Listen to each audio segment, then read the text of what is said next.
Hi. Hi, how you doing? Good. Dave is waiting on you. Alrighty. Let me go through the list here. How did your reboot go? Oh, it went okay. It was the reconnect to Skype to YouTube that was a nightmare. Uh-huh. And I'm adding him in now. Okay. Now, I do already have the line connected and open just in case.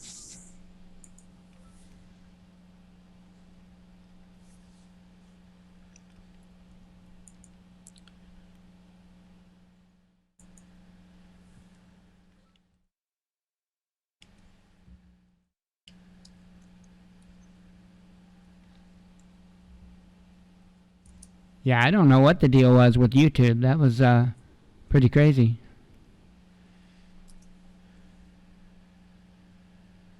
My YouTube hasn't been going very well either. Things are jumping everywhere. Wow. Dave's got a good answer for us, though, when he comes on. Oh, he does. Yeah, he does. He's going to talk to us about it. Let me see. I got to pull you up down here. Yeah. He's not answering? Not yet. I boosted your audio up just a little. Of course, I could have did it that way too.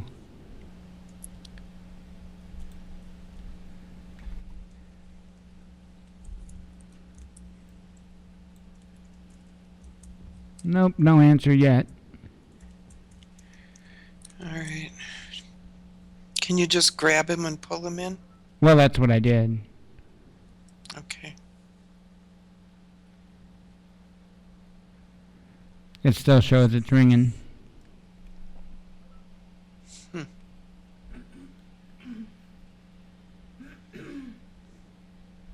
I just wrote to him and told him to answer the call because I don't know what else to do. It doesn't show that it's ringing though on here. Ah, there Hello, you are. Dave.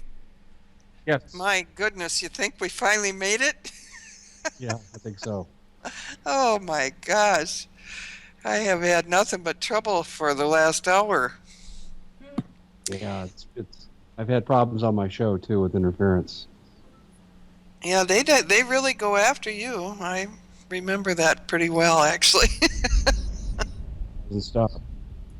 No. So, Dave, we are really happy to have you with us tonight. I actually had gotten my schedule messed up, and we thought we were having another person on tonight, but that's okay because I'll work that out with her later.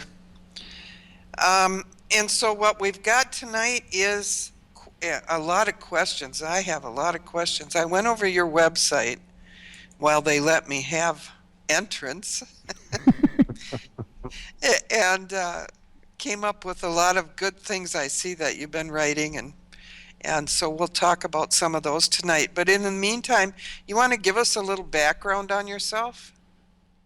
Yeah, sure. I was probably the last nominee for the work I do now. I had no intention of ever doing this. I did not want a radio show. I didn't want to write for anybody. Didn't want to deal with these topics. I was happy, teaching my university level classes. I was happy being a college basketball coach. And then, unfortunately, I got thrown into the war when my wife and I bought what we thought one day be our retirement home. And the powers that be decided they'd rather put a CAFTA superhighway through here in 20 years and force us off the land while it's cheap and not pay us one dime for it. And it was John McCain and his friends. And so I got involved in the battle, and I started to be doing the media appearances for our group, and one thing led to another, and I got into this business, and now I'm a broadcaster. I have my show on Sunday nights. People can listen to it at my website at thecommonsenseshow.com or a number of stations. I never dreamed I'd be doing this. And then I have my website at thecommonsenseshow.com where I write a daily article, sometimes two. And we're battling the forces of evil and the New World Order. and we're trying to hang on to what little bit is left of our Constitution. I also had a stint as someone who worked as a psychotherapist. I used to work with ex-cons trying to get probation, and so I've kind of worked. I've worked in a variety of settings, but this has been the most challenging thing I've done because the globalists are smart, they're determined, and they got the forces of government on their side. Yeah, they sure do. And they love to just give you garbage. But that's all right. I figure if they're hitting me, then I'm doing something right. Yeah, If they're just Steve Quayle ignoring likes to me, I'm say, not getting nowhere. well, when you're getting flack, you're over the target. That's right. That's right. All Quote you my got to do friend is Steve pull the Quayle. trigger. Exactly. There you go. Yep. Yep, I agree with that 100%. So I know we're on the target for tonight for sure because I've been going down and up and they're taking your emails out of my email. That is incredible. It is. Uh, it is. It has gone on Well, they before. pull my articles. They pull my articles out of Facebook. I have a number of people that write to me, and I'm essentially done with Facebook. They come in, and I'll post to maybe 30, 40 sites, and they started banning me for writing about Hillary Clinton. Not that I said anything inappropriate. I didn't. But they can have a Donald Trump assassination page, and that's okay. Yeah. So I'm sick of Facebook. In fact, I should probably mention this. I've aligned myself with Chris Kitsky's group called Scene.life. And it's the alternative to Facebook. No censorship, no spying, no selling your data to third-party vendors. They only have two restrictions. You can't threaten anybody with violence, and you can't sell things that are illegal. But other than that, no restrictions on how many posts you make, what your topics are, and so forth. No censorship. And so Scene.life, people go up there and register, and you'll swear you're on Facebook. The mechanics of it are nearly identical. And the growth of this, I've been involved with it now for 10 days in its launch, its inception, and wow, it's really taken off. And I'm hoping that someday it will actually supplant Facebook. And this is a really important time to do this, too, because Donald Trump has done all of us such a favor by waking up millions of people who are now talking about free trade agreements rather than NFL free agents. And they need a place to go and coalesce and commiserate with other like-minded people, because some of the people coming into our movement now by the millions aren't real sophisticated in terms of all that we're up against. They'll make the mistake that I did when I started. Oh, we got to do is solve an issue or two and elect the right person and we'll be okay. No, we're fighting against a lifestyle. We're fighting against subjugation, forces of subjugation, I should say. And Scene.life gives people an opportunity who are new to the movement to go there and commiserate with other people and become educated with like-minded people. And this is such an important time in our history because I never dreamed we would have the reach that we do now. I mean, I have people coming to me from all walks of life who've had enough of the New World Order. And we have a great opportunity here in the independent media to really reach out and have an effect. In fact, let me tell you, you'll like this. Here's the effect of the independent media now. And we didn't have this 5 years ago. I was on the Hagman and Hagman report with Doug and Joe last night. And I was relaying a story about a gentleman named Curly Hoagland, who is one of the senior officials for the Republican Party. And I saw him give quotes to the media that said that we don't care what the people vote for. We're the ones that are going to make the decision on who the candidate is. And I remember Sean Hannity responded by saying, oh, what the hell are we voting for? And Alex Jones played a clip of it on his InfoWars, and he had kind of the same reaction, as did I. And so I mentioned this last night on the show.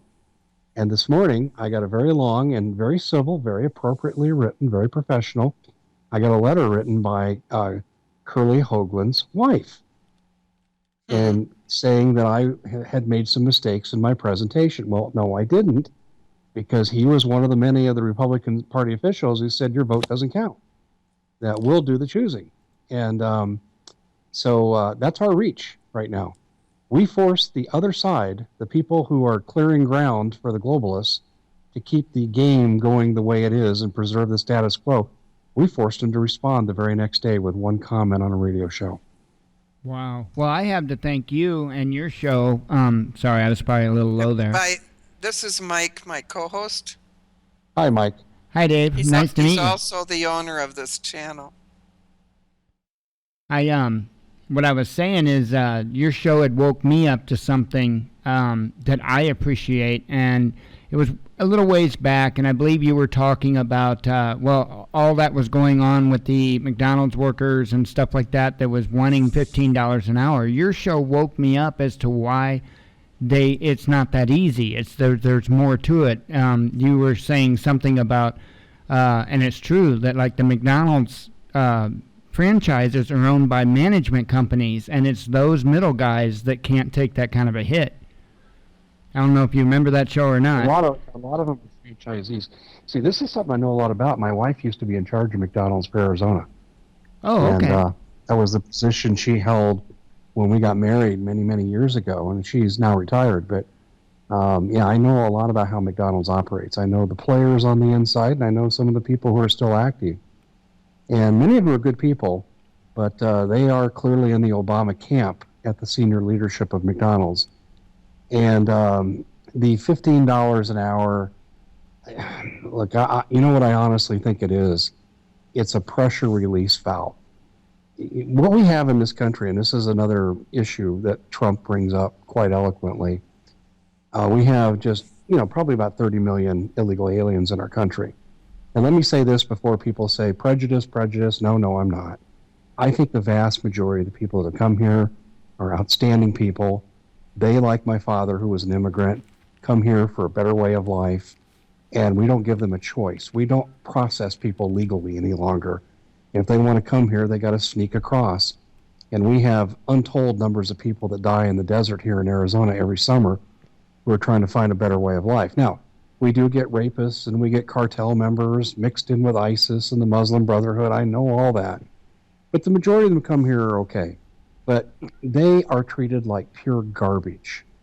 They are working many times below minimum wage. They work in substandard conditions because who are they going to complain to? They get no Social Security benefits. They don't get any unemployment compensation if they get laid off. If they get hurt, they don't have workman's comp. So they really live a substandard life as a worker for the majority of them. And there's a growing consciousness among them now where they're feeling like they're Americans, even though on paper they're not. They've become to identify with the culture, and they're making demands and saying, we need to be treated like other people. And I think this $15 an hour thing, now that I look at it, is a pressure release. No one's going to pay them $15 an hour. But I think it's a way to make them think that there's hope, and just shut up and keep doing what you're doing because you're making corporate America very rich. Well, I know here in Minnesota, Dave, they just went up to $10 an hour. So they're doing it in 3-year increments. But I think that's across the board, though. It's not just for fast food workers. Yeah, it is. Yeah. And it is, and really, that's the most stupid thing to raise a minimum wage, because what you have when you raise minimum wage, when you raise the basement, the roof of the house elevates by an equal amount.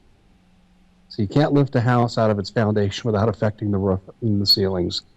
And that's what we're seeing here. It's a silly move. It's inflationary, and it adds inflation upon built-in inflation we already have because of the Federal Reserve. It's not needed. And these people have to realize, and I'm talking about all fast food workers, not just illegal aliens, they're starting at the bottom. And what you do when you start at the bottom, you have to work your way up. And nothing's going to be handed to you. And when they ask for $10, $15 an hour, they're acting like they're entitled, and they're not entitled. They don't deserve to be entitled. They deserve to work their way up, like everyone else has had to do. Well, I agree with that. We do have to work our way up. But the problem, too, is that the cost of living goes up every single day. But our wages haven't gone up for a long time here in Minnesota, and so one has to balance out the other, or you're not good. Right now, people are having to work 2 jobs to make the same amount of money they were making with one job before. Well, that's really true. I gave this presentation today in a college level social class that I teach. And maybe I should run through this with you because it really highlights what you're talking about. Yeah. In 1929, 1% of America owned 50% of the wealth in this country. Then the Depression came, the stock market crash, and the wealthy lost some of their grip. And even as late as 1974, the 1% had only recaptured to 24%. In the middle of that, after World War II ended from 45 to 1974, the American middle class's wealth actually grew at a faster rate than the super elite in the 1%, as we like to call them. And then things changed in the late 70s and then through the 80s, and they really got bad in the 90s.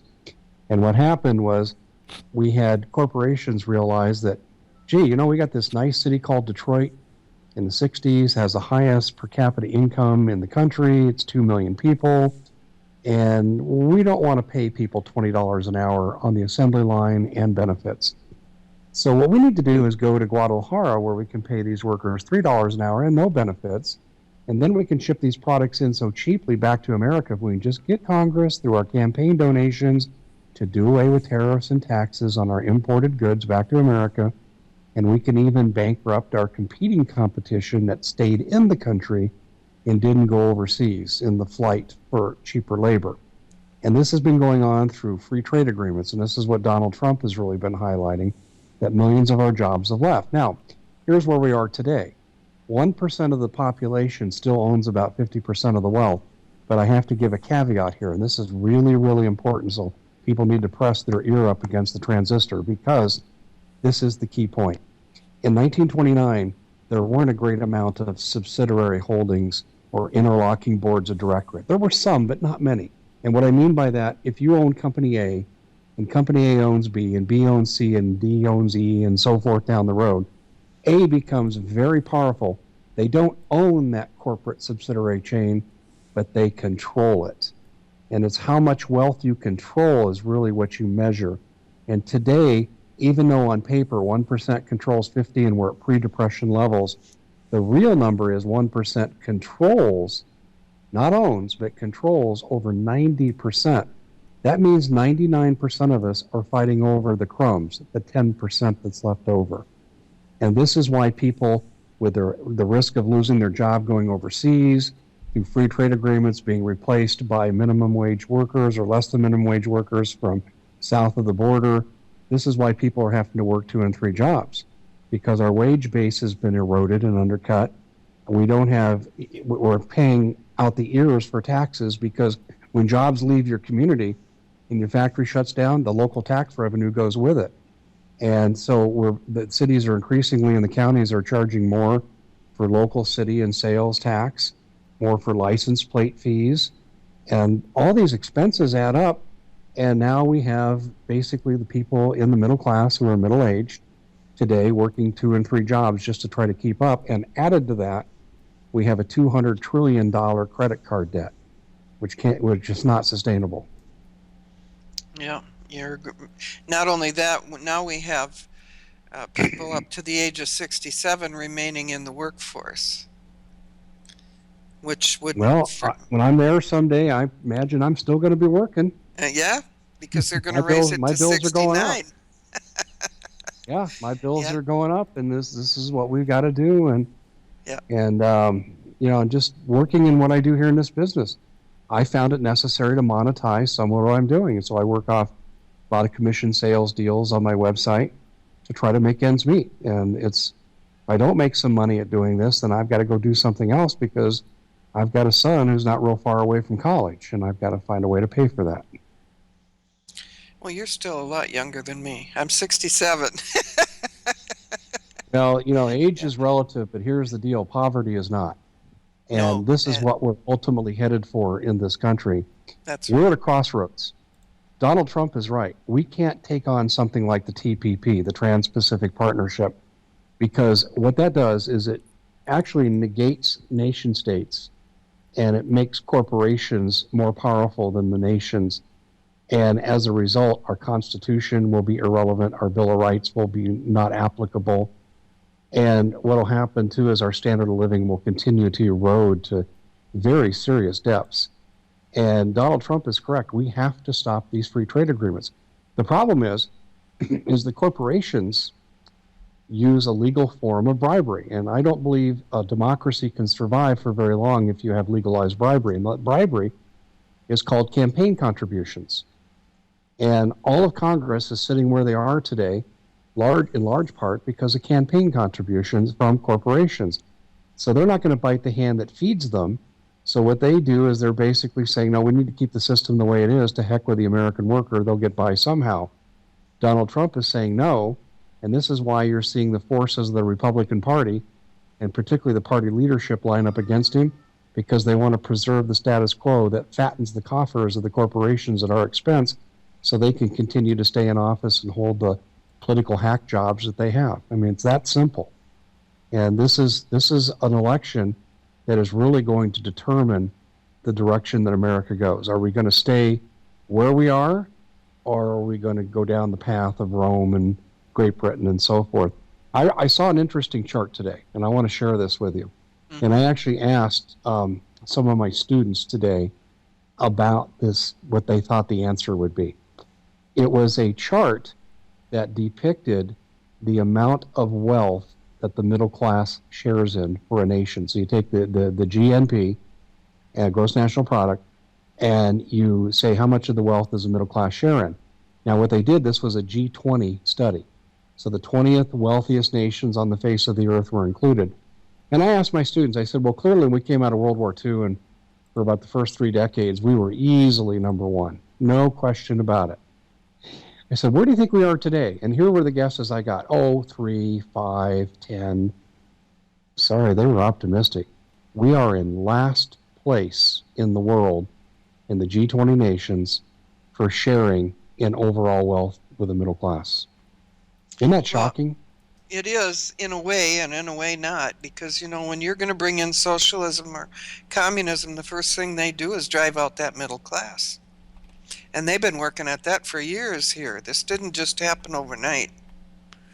Yeah, this has been tax policy based since the 70s. I agree with you on that. Yeah. There's been a lot of other subtle differences too. And let's not forget that in the 70s and 80s, when they started talking both in Europe and here, these people started talking about the unions. And I don't mean the auto unions.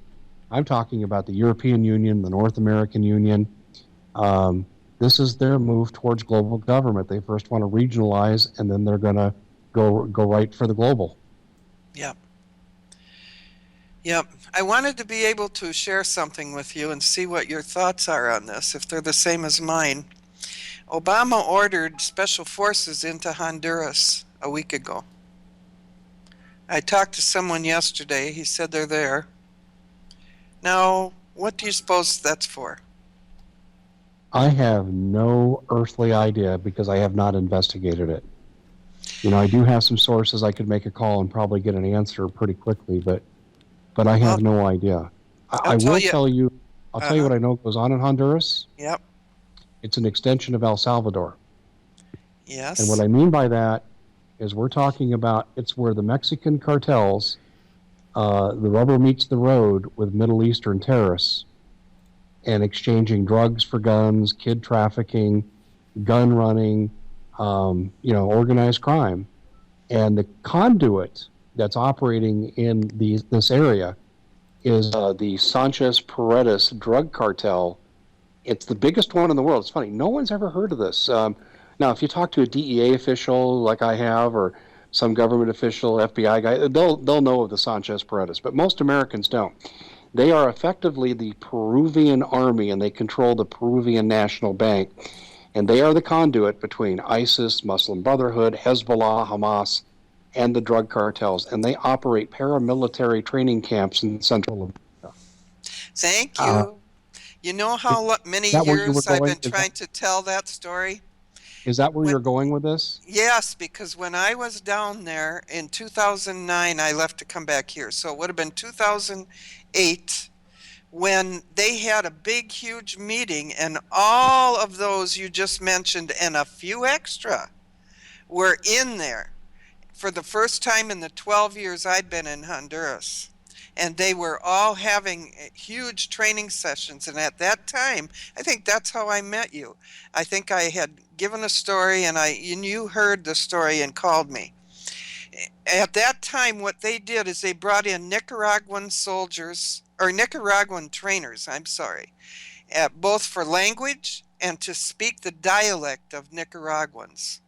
And they were in there training all of their people to speak Spanish with a Nicaraguan dialect. They were given Nicaraguan papers and they were shipped up here. When I called up here. I called one of the governors here in Minnesota. I gave the report, and his answer was within 3 days, they moved out all of our military off our military base in there. In 3 days' time, it was gone. The skies were full of C-130s moving all the equipment out, moving the soldiers out. It was unreal. What do you think they're sending them there for? To facilitate terrorism or to stop it? I believe myself, it has nothing to do with terrorism. I think what it has to do with, truly, is that they have not destabilized Central America yet and South America. So they're going to work their way in, picking Honduras because she's a neutral country. And they're going to start there, destabilize Honduras, and move their way around. And so a destabilized region sends immigrants north, and that will include terrorists under the guise of being immigrants, correct? That's right. Yep. And Cuba, where did Obama go last week? Cuba. When Obama was in Cuba last week, how many of the immigrants from Cuba came across? They came through Honduras, right into the border of Mexico, and across they came while Obama was in Cuba. They have a network, a tunneled network. You have no idea of those tunneled networks in there. I have some idea. Kathy, it was, gosh, what was it? May or June of 2014 when we had that Central American immigration invasion, the beast train and all that. I was writing about that pretty extensively, and I was contacted by an active DEA agent. And I haven't heard from him now since probably early last fall. But he really educated me on how corrupt this administration is with regard to this issue. They actually have a deal in place, and this comes straight from this source. And I've been able to verify it through court documents out of the federal court that oversees the Chicago area.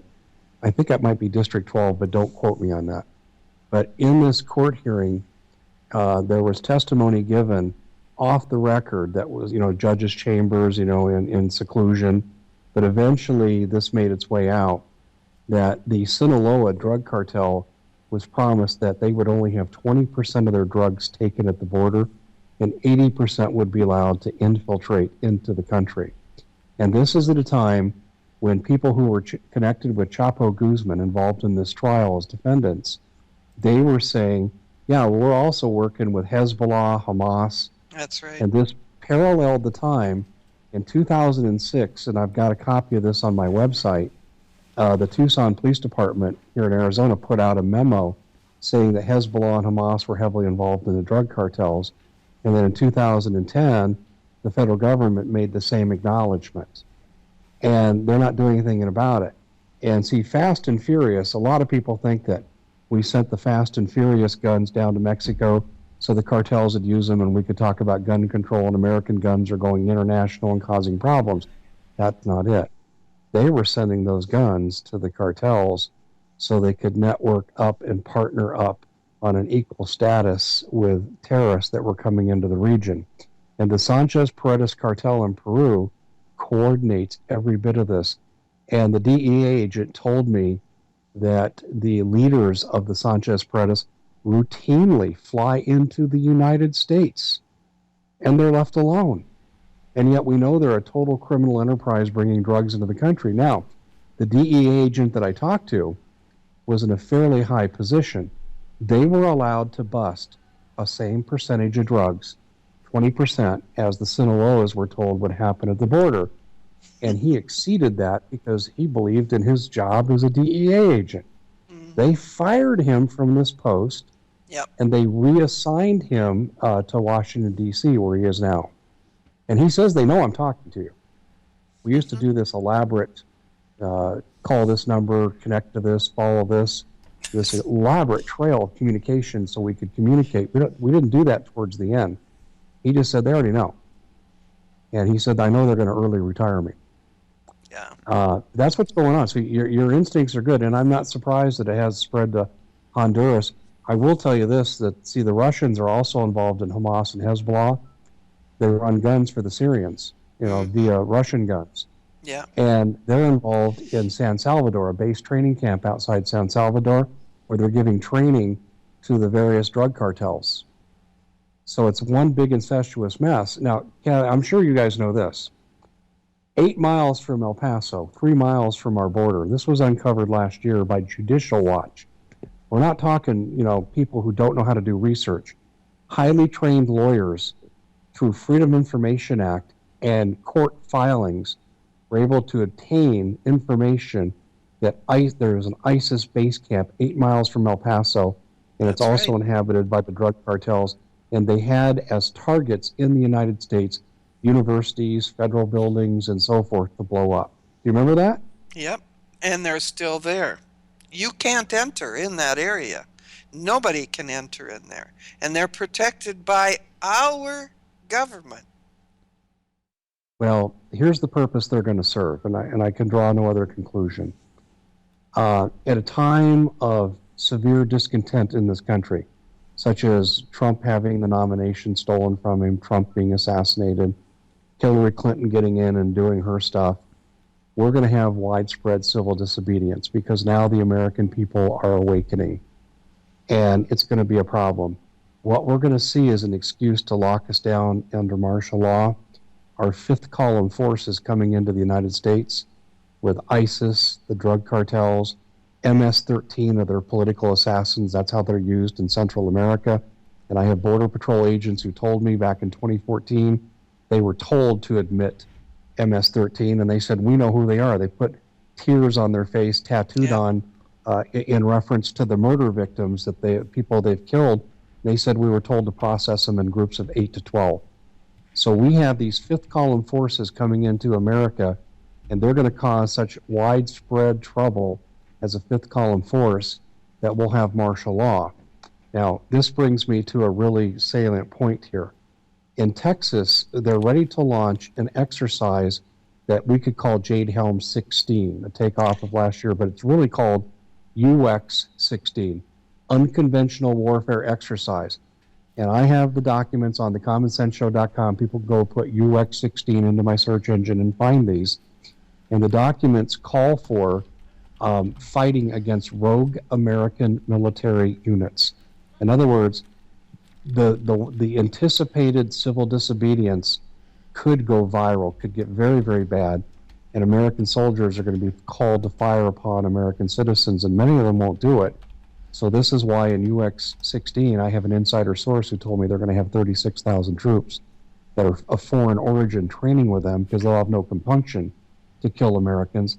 That's where this is all headed. So you're going to see a fifth column invasion. You're going to cause widespread disruption. Americans are going to be in the street. You're going to see, pockets of revolution, and then they're going to crack down with us with the foreign troops. I believe that the fifth column is working full force on YouTube right now. And I'm seeing some evidence of that too. There are certain sections of that are there just to divide and conquer, because that's the only game Satan plays. He doesn't know another game. So when you see division and conquering, you always know who's at the head of that game. Well, and I watched it full blown last week. I was like, oh man. Yeah, I see it too. And we're going to see a whole lot more of it. What we're going to start to see in this country too are political assassinations from these groups. Yeah, now that brings me, before we go off this subject, I do have a little message for Mr. Obama. I hope you're listening. I really do. Or NSA or somebody, carry this message back. Yesterday, I made contact in Honduras with the right military people and the right people in the government. I have told them of your plan. You better make a new one. Okay.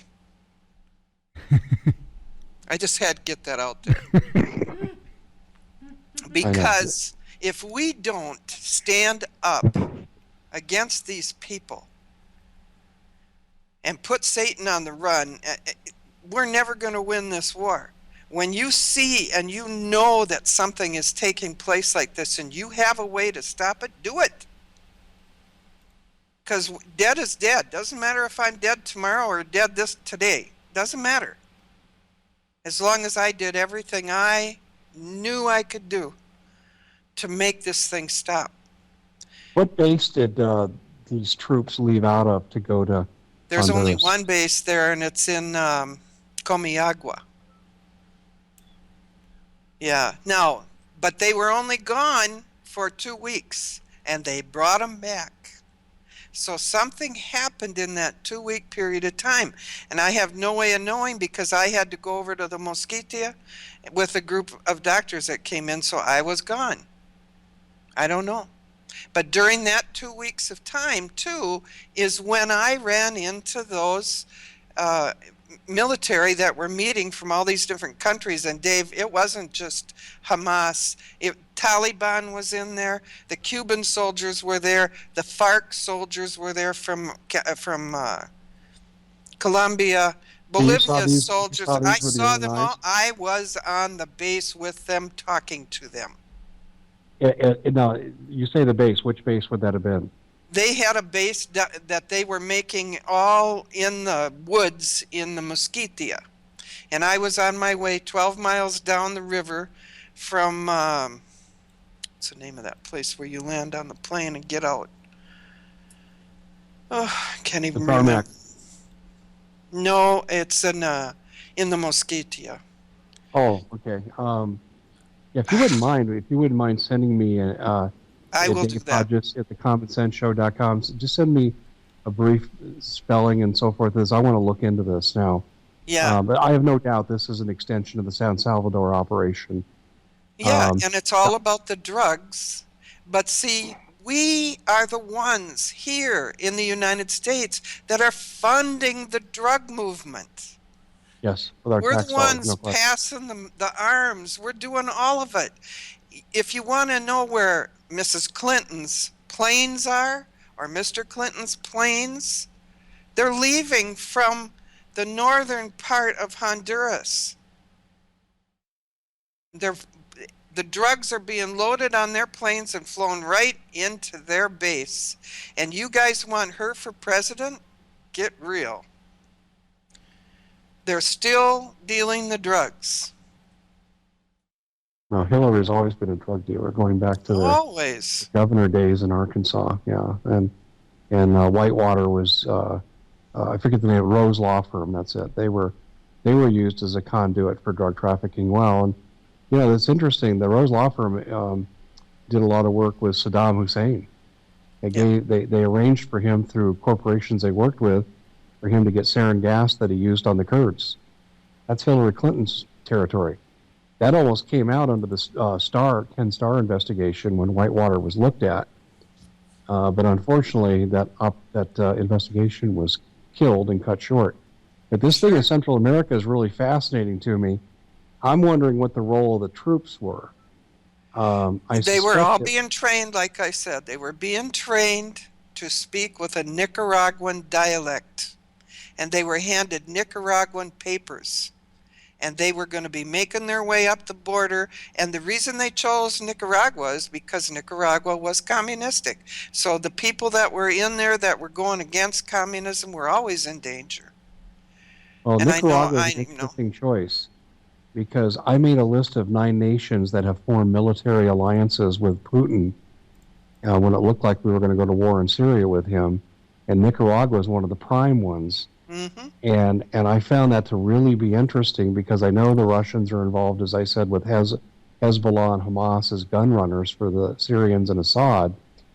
And this makes perfect sense. This makes perfect sense because Putin has cozied up to Cuba. He's got spy ships there that monitor our coast and our naval movements.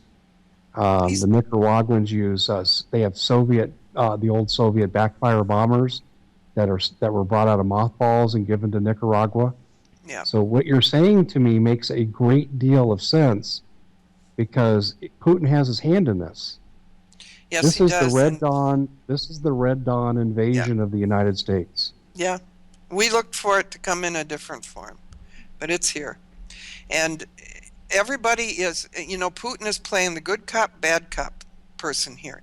Right now he's playing good, and everybody in America thinks he's a good man.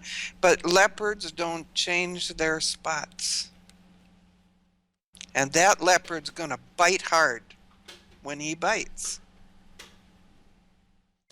And I know he's going to bite.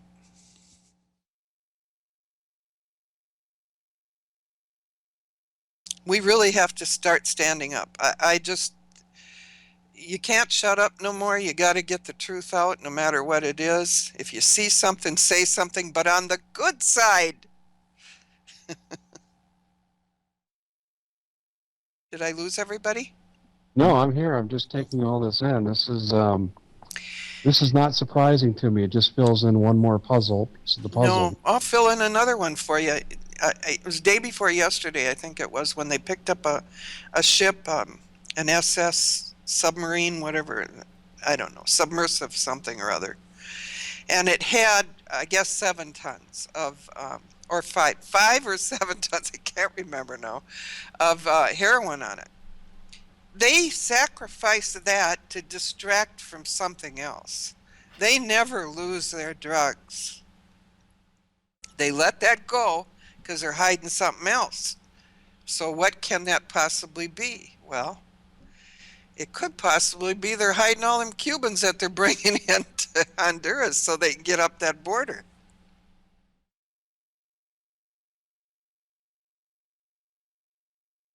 This is an effective way to deal with the populist movement under Trump, isn't it? That's right. And do you think that Trump will be president? No. No, I don't either. And I'll tell you something else. There's a little game being played there, too. I mean, I'm glad that he has opened up truth all over the place. God has allowed him to do that.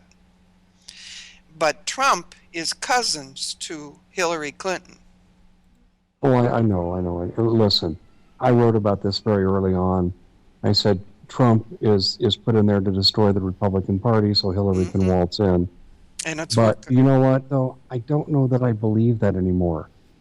I understand the logic lines up there. He's gone to Hillary's social events, the weddings, the funerals, and so forth. I get that. But this plot against Trump is so orchestrated.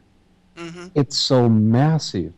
And it's all about preserving corporate control of our government that I think it's too hard to manage something that big. I'm not going to tell you he's sincere, but I think he might be. But to me, it's irrelevant. I support the movement that's waking up the hearts and minds of other Americans. And this is why I'm behind Trump. Not because I like Trump, but I'm behind the movement. Yeah, it is waking everybody up. That I agree with. And Now, I think that what as I think this through now, I've written about this Red Dawn invasion, and I've written about it coming out of San Salvador using the forces coordinated by the Sanchez Paredes. But I will tell you that I think what you're saying here is an updated version of the same plan. yep. That's what I Now, think how do we're you seeing. spell Paredes? P-A-R. I'd have to go back and look at my notes. I want to say it's Paredes, I'm guessing. I think I'd that's have to what go it is. back and look. I have it written on this now for a year and a half. So Well, let me tell you, I worked with all the prisons in Honduras. There was 2 American missionaries allowed to go in. I was one, and then there was another couple, brothers that were allowed to go in. And I worked with all the prisons. That's all I did every day, all day long, other than with my clinic. I got to be very close to the MS-13s and the MS-18 or the 18s, whatever they called them. I didn't see any of these other ones in there. And we had some in there from El Salvador, but not with that name. They always came in as 13s. And they always told me, when time comes, Kathy, you come to us, we're going to put you in a safe place. And I believe they would have. I believe they would have took care of me. I felt more safe with some of them than I did the cops out front. And now it's starting to be that way here.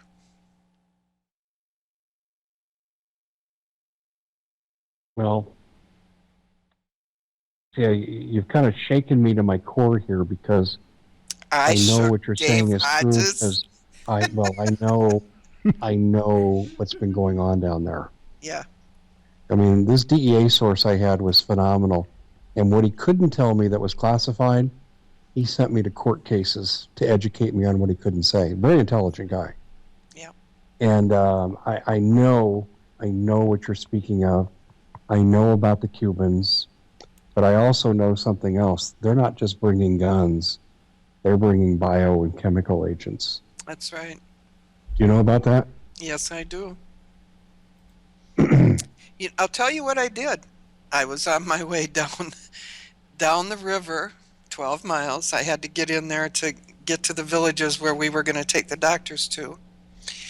And I saw all this movement going on of military, and I had military protectors on my boats, my barges. And so I said to the military guy guarding me, I want to go there. Let's go take some medical help over there. And so we stopped. We went into the base. They let us right in because we had medicine and we had doctors. And while the doctors and the medicine were being distributed and everybody was being seen, I took one at a time and talked to them on the other side. And I got the information I was looking for.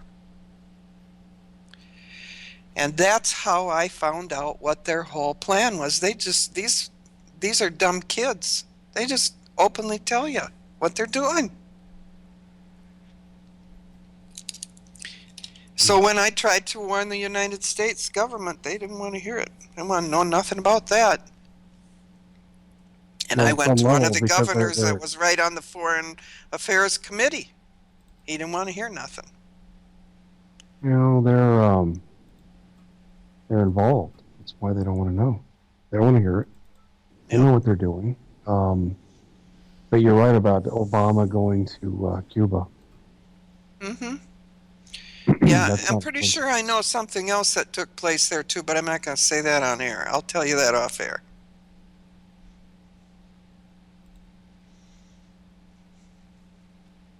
Yeah. These snakes are busy on every end. It is not man that is leading and guiding them, it's Satan himself. And that it's the most evil plans that can be thought up, that's what's being thought up. If you notice that when Obama went to Cuba, you know Central America, Dave. I know Central America very well, and South America. When one president goes to another president's country, that president of the country that's going to receive them is always right there at the airport. They make a big show of it, a lot of pomp. But in Cuba, that president didn't even come to the airport.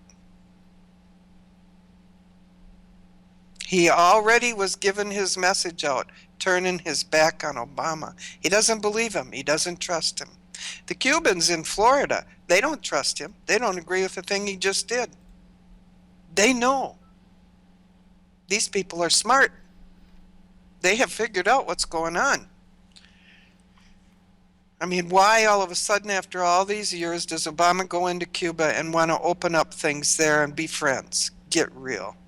Everybody thinks it's because he wants to leave a good legacy. No, no, no, no. He knows that Russia has an agreement over there to have their ships over there, and they are now building a base in there. So, no. I wrote an article about that too, with the reenactment of the Cuban Missile Crisis. Yeah, this is what we're looking at here. They're putting a submarine base in there too. That's right. Yeah, I know all about that, and they're going to facilitate a land invasion of Florida. Yep. That'll be part of the Red Dawn operation. When we're attacked, we're going to be attacked in 7 different ways, and I've written about this. And I may have to resurface this in light of this information. Mm-hmm. I need you to send me a narrative, if you wouldn't mind, with some of the spellings of the bases and so forth. And Yeah. I'm going to run it by my sources, but I think next week I'm going to probably come out with this. And if you're so willing, I'd love to credit you. In fact, I'd love to get you on my show to talk about this. It's just we're booked all the way till the 24th. I think we have an opening then. We should talk because I'd like Yeah, to get no, you we on. will talk. Yeah, it's because well, Mr. Obama needs to understand that when you step on a mother's kids, you're going to get your foot cracked. And he's stepping on 10 of mine down there in Honduras. I'm not going to let that happen. Plus all my grandchildren. No, it's not going to happen. So I'm old. I'm not afraid to die, Obama. You can do anything to me. I don't give a darn. Well, that area down there will get nuked. Yeah, they will. And I'll tell you how it'll happen. And this is really something that I'm glad we're able to bring up because I don't get to talk about this often. Obama does not control our submarine fleet. He doesn't control a lot of the military, but he does not control our submarine fleet. He has tried to fire officer after officer to get the launch codes and so forth so he could neutralize them as a force. But you have these submarines. Some of them are Los Angeles class. They can fire anywhere from 8 to 16 nuclear missiles, each one destroying a city. And they are not going to tolerate what Obama's doing. And I know what I'm speaking of. I've got it right from the multiple horses' mouth. Yeah. And what they will do is when Red Dawn begins, the point of origins of these attacks will be nuked by our submarines. And I know that's got to be upsetting to you since you have family in the area, but No, I am here's what I 100%. think is going to happen. So far, what I'm noticing is that everything that is happening around the world is in conjunction with the prophecies in the Bible. Satan is copying everything verbatim, and he's bringing them to pass in a man-made way always. Okay, one of the prophecies that has gone around Honduras for quite a few years now, and I myself had the same dream as these others, is that there will be an earthquake that will start over on the El Salvadorian side, and it will split Honduras in half. Hmm. And that is where the fault line is, to split them in half, by the way. I believe that they are going to set some nukes down there just like they did for Japan. Chile. Yeah, Chile too. Uh-huh. And they're going to split her right in half, bringing to pass, they will say, the prophecy in the Bible. But they're doing it out of the timing of God. And what prayer warriors can do, because you know the plan ahead of time, if you're paying attention, you pray that God reveals that right now, and it cannot happen. You reveal every truth you know, you people. Stand up. Every whistleblower in the world needs to stand up right now. And everything that we know, we need to bring it out. No matter what the consequences, bring it out. And stop this devil at every avenue that he's working. That's what we have to do. Because this is a spiritual war that's being fought. It is not a physical war. Physical is only one part, little part of it. But we win in the spirit. Right, I totally agree. This is a battle between good and evil. Yep. But we have to meet the enemy where they're at, which means this is largely going to be fought on a physical plane to begin with. Well, that's because it's all we know. It didn't have to be fought on a physical plane at all. But I would say for 5 years now, I've been trying to gather groups every year that would put hands around America and begin to pray in unity. 10 minutes of that, God would change the whole mess if we all prayed in unity. But you can't even get 3 to agree in a church, so that was the most I ever got to volunteer. Isn't that awful? That's a whole other topic for another time, but what's happened to our church. But this is very fascinating stuff. I really think that this needs to be looked into even more. And it speaks to the fact why there's an ISIS base camp right off our border. That's right. We had an event here, and I actually wrote about it, and it got very little attention from me. And you know this as well as I do. When you work in this business, you'll cover something, and then 4 years later, the significance comes out. That's right. But I covered an event in which an F-16 flying out of Davis-Monthan Air Force Base in Tucson was just fell from the sky like a rock right near the Mexican border. Mm-hmm. And this is a portend of what's to come. I actually backtracked this through some of my military sources, ex-military in this case, but the plane was brought down by an EMP. And I was actually given the code designs and the mechanisms of how it operates from one of my sources. And it was a Russian portable EMP weapon that has satellite uplink to it. They had an Iraqi brigadier general flying the plane, surprise, surprise. And they had given this device, the Russians had given this to ISIS. And ISIS brought down this plane on the American side of the border. Yep. Do you realize the implications for what I just said? Yes. But nobody will believe it because it's just too difficult to imagine that we're going to be caught in this whole mess. So it's easier to just deny it and go away. Go about my business. That's how the world is looking at it, Dave. And I don't know how you get the people to see the truth, understand the truth, and act upon the truth. I don't know. Well, we have to piggyback upon the backs of the newfound Trump supporters. We need marching numbers right now. We're going to be in a position, and there's a reason why Obama has disarmed 260,000 veterans since last year, because a guerrilla fighting force would be comprised largely of veterans. And we're going to be called upon in this country before very much longer to defend ourselves. We have foreign troops on our soil. They'll be carrying out the edicts of the UN with vengeance. And this is what this UX-16 drill is about. It's what this fifth column invasion that you're describing is going to be about. And soon we're going to have to defend ourselves. And people need to understand there's no more middle ground. And this is what the Trump supporters need to be educated with. The issues are important. Free trade, illegal immigration, they are very critical issues. But what we're talking about right here is if the other side feels they're going to lose control, the globalists feel they're losing control, this is when we're going to get hit. We're going to get hit just in the way that you and I are describing. Well, I plan to help them lose control. I want to rock their boat, man. I'm done. I don't care what they do. I don't care how it comes about, but you guys better run another direction because I'm going to tell everything I know. For sure. Well, I'm seeing more of this determination. There's no question about that. Yeah. There is. Well, I've got another appointment that I've got to go to, but I trust that you have my email, and if you'll send me a contact number, I'll call you back on my cell, and we can talk more about this. This has been very enlightening for me. I mean, here I'm supposed to come on and be the purveyor of some kind of information, and I'm walking away with I'm something. amazed.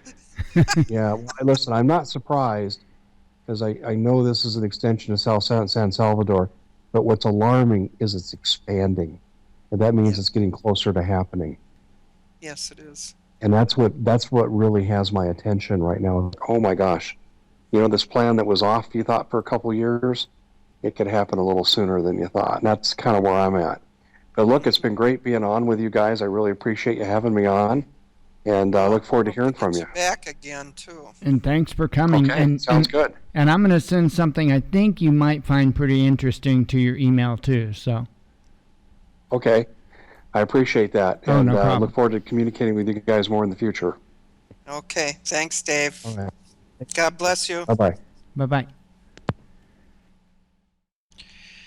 Well. Okay. Well, that was kind of interesting. I didn't expect it was going to go that way, but. You did well, Grasshopper. Grasshopper. Oh, that's the one I always use, Yeah. Well, I hope Mr. Obama got my message loud and clear because he ain't going to kill my kids. Oh, I hear you. Yeah, that's wow, that's some pretty crazy stuff you guys were talking about. Mm-hmm. Yeah. Well, I told you I was working on something in the background, and I wanted to see if he'd go that direction tonight. If he did, I was going to use that opportunity, and he did. So, um,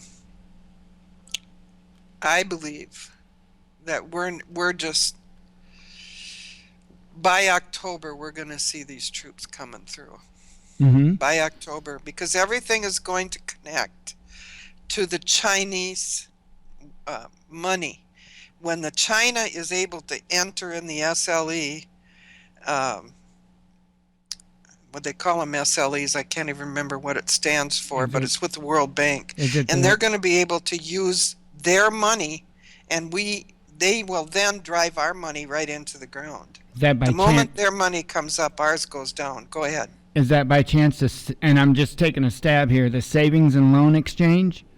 No, Oh. it's some kind of status that they have to enter into the central bank, World Bank system. Oh, okay. And see, China never was a part of that. They're just entering in October 17. So once that happens, our money's going to hit the ground. And they're fighting hard every day to hold that money up right now. They are manipulating the markets, manipulating everything. So, Rage Wolf, could you check and see exactly where that hit down there? I got a good friend in there that I like to check on. Thank you. Yeah, when that money goes down, that's it. We're going to go right into a civil war. They've got all of our borders covered. You know, Russia's got their military base in Alaska, and they got a few other things stationed along the border. Mm-hmm. And we've got new border patrols out between us and Canada. So we're going to see a lot of stuff happen all at once. Dave is right about that. They'll hit us on all sides at one time. And I agree with you there. I just got an email about you. Oh About my, me? about you. Oh. It doesn't say much this- about documents, but Is it dead yet? Am I dead yet? Or? it just what it says is, hello, I caught one of your live shows. I believe it was 8 to 9 p.m. Eastern this evening. A female presenter, that would be you, showing corporations on Manta. That wouldn't be me. That wouldn't have been you? No, Huh. I don't even know what Manta is. I don't either. That's why I know it ain't me. Well then. No. Well, they were asking if I archived the show, and I do. So, if you're out there, by the way, I do archive the show. It will be it would probably be posted in the morning. So. No, that wouldn't be me. I didn't talk about nothing to have to do. Well, I don't know what Manta is. I don't so. either. That might have something to do with South America, though. So. Central America. Or maybe. Central, sorry. It could, yeah. Central America. Where is that? Well, I know. Anyway, Central what America. else did it say in there? Hang on, let me Am I look dead? back. It just says I had to leave and didn't get to hear the entire broadcast since it was live. Do you archive the shows? So I'll send them a link. There's in Ecuador, Memento says, so that ain't it. I didn't talk about Ecuador. Ah, I Okay. only talked about Central America. okay. Well, there's a fish named Manta, too. Did you talk about fish? Nope, didn't talk about fish either. See what Google gets me? Yeah. Okay, well, we have some time left. I'm really sorry I screwed up my schedules tonight. Janet Phelan should have been with us. And at the last minute, Dave is there, and he's telling me he's coming on, and I'm like, it's hard to get Dave. I can hardly ever get him. So I'm afraid that Janet was a little mad at me, but maybe God will help her forgive me for that one. Uh-oh. So for next week, I don't even know if we'll have her, but we won't be having Dave next week. Okay. He was on this week. I got to get a better handle on my What calendar skills. did you double book or something? I think what happened is Dave got me confused because he contacted me at the beginning of the week and he said, "What day am I supposed to come on?" And I was talking to him about next Wednesday.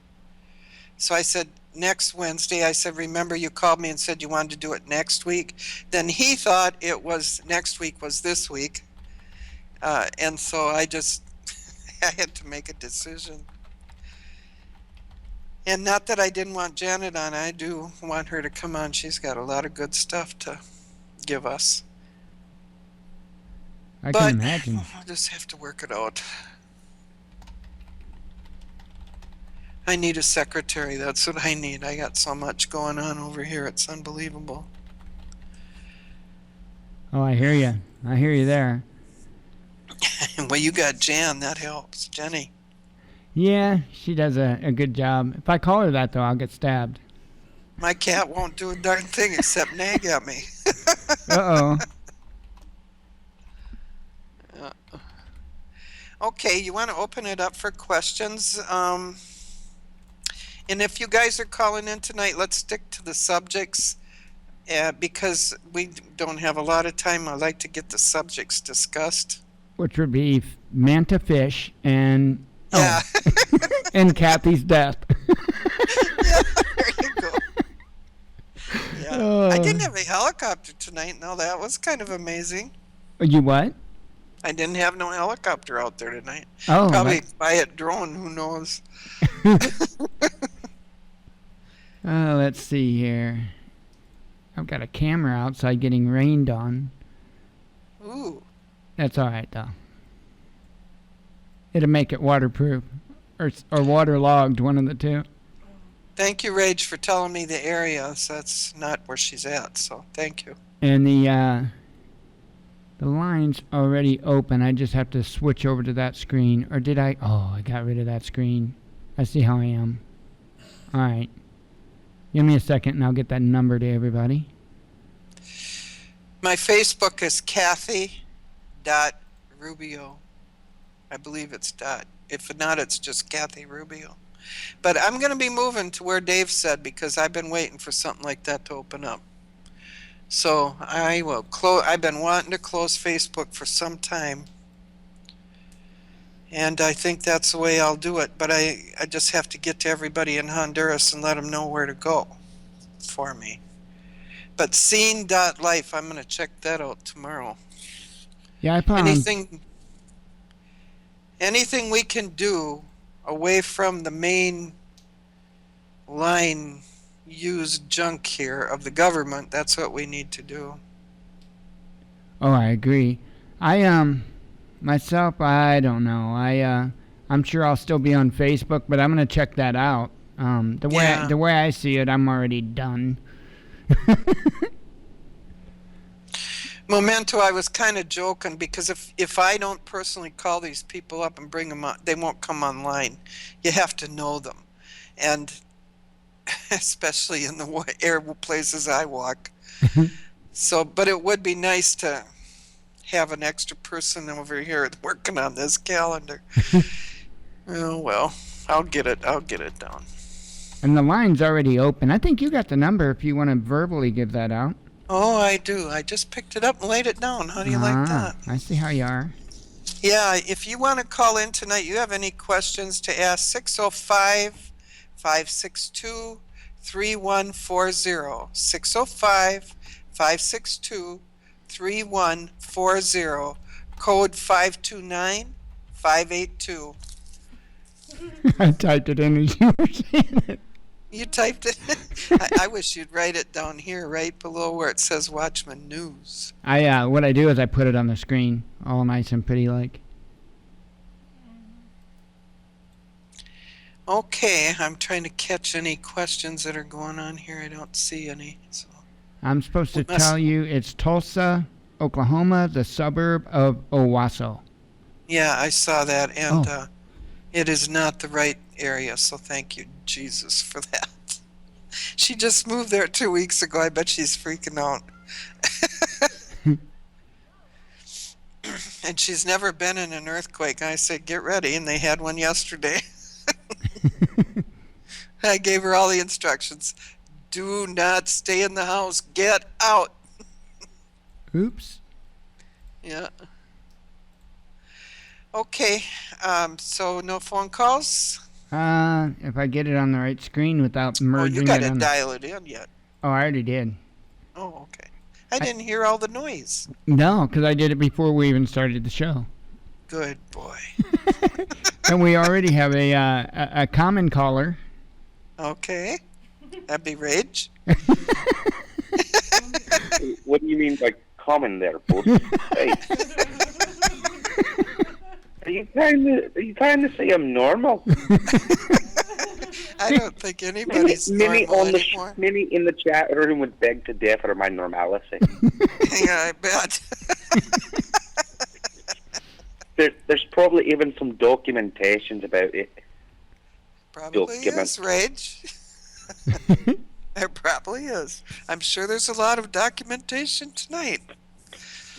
Yeah. Oy. Goodness. Well, if the way things are now, if what you see in modern pop culture is normal, I don't want to be normal. Honestly, I really don't. Amen to that. Yep. Oh. But yeah, I was actually looking at this news ticker, and the other day they actually had it on that in Central America there was massive prison riots with the gangs, and they went through and they killed a bunch of them trying to regain control.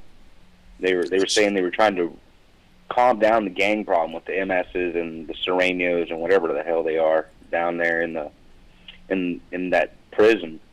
And they were talking about it was one of those really bad prisons down there. I don't know what all the names are, but they said they had a massive riot because they were trying to reduce the gang problem, and it caused a massive fight between the guards and the gang members. So That must have been Tegucigalpa. I don't know. I could try to look it back up, but it's hard to go backwards on this news ticker. Yeah. Well, I don't know. I know that things are getting ready. You know, when they're going to start on Central America, they've destabilized everything else now.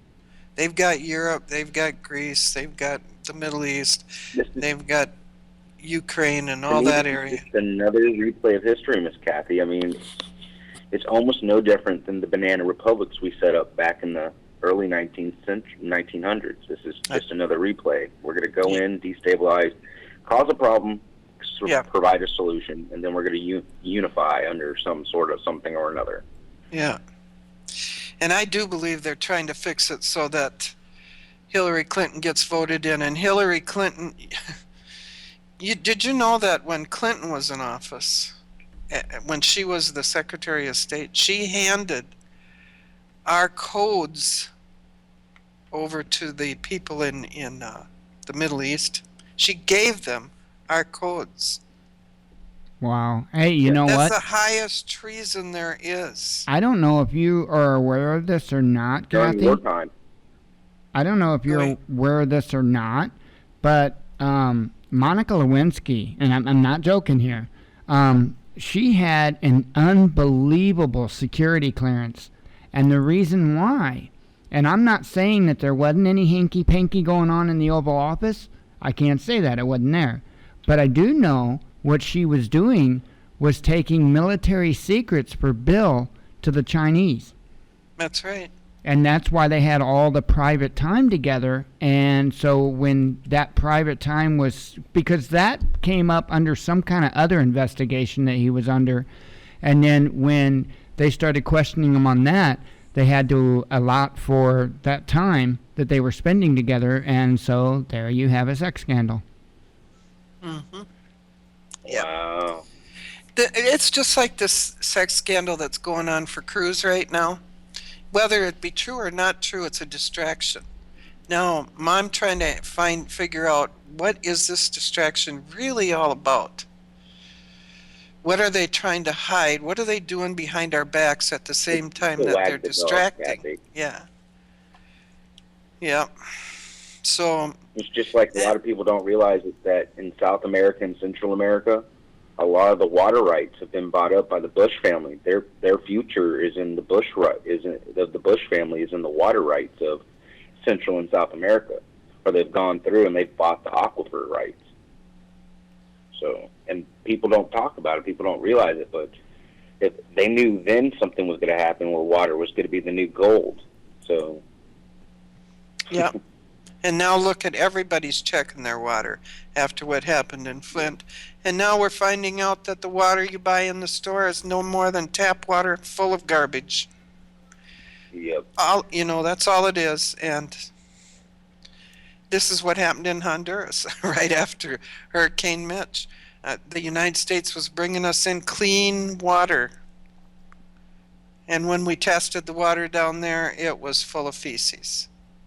Wow. Yep. Go figure. I need to start. Ain't I blessed I don't drink water.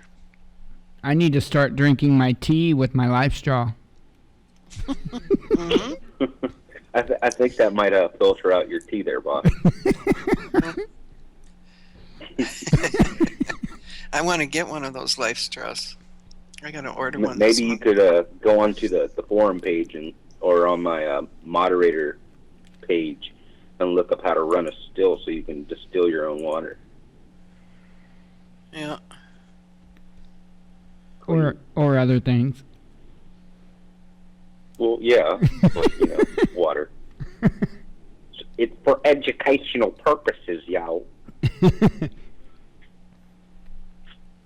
Yeah. I need to make another filter for us to use here. I just use 2 food grade 5-gallon plastic buckets, and I buy the Berkey filters, both the carbon filters and the fluoride filters, and it costs I think it is $5 or something for a Tomlinson spigot, and so it cost me roughly maybe about around $160 or so to have a Berkey filter just without the nice, pretty stainless steel tank.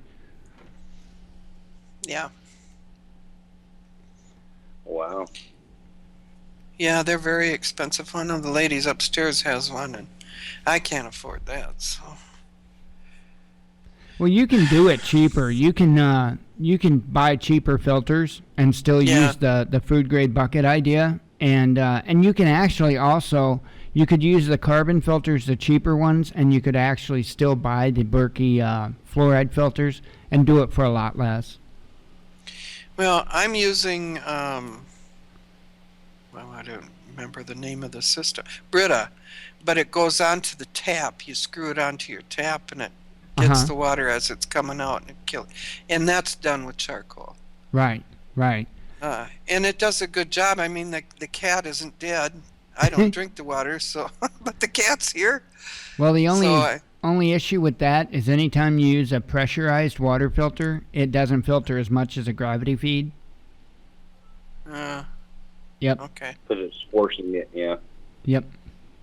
Unless it's like if you've got reverse osmosis or something like that, that's a different story.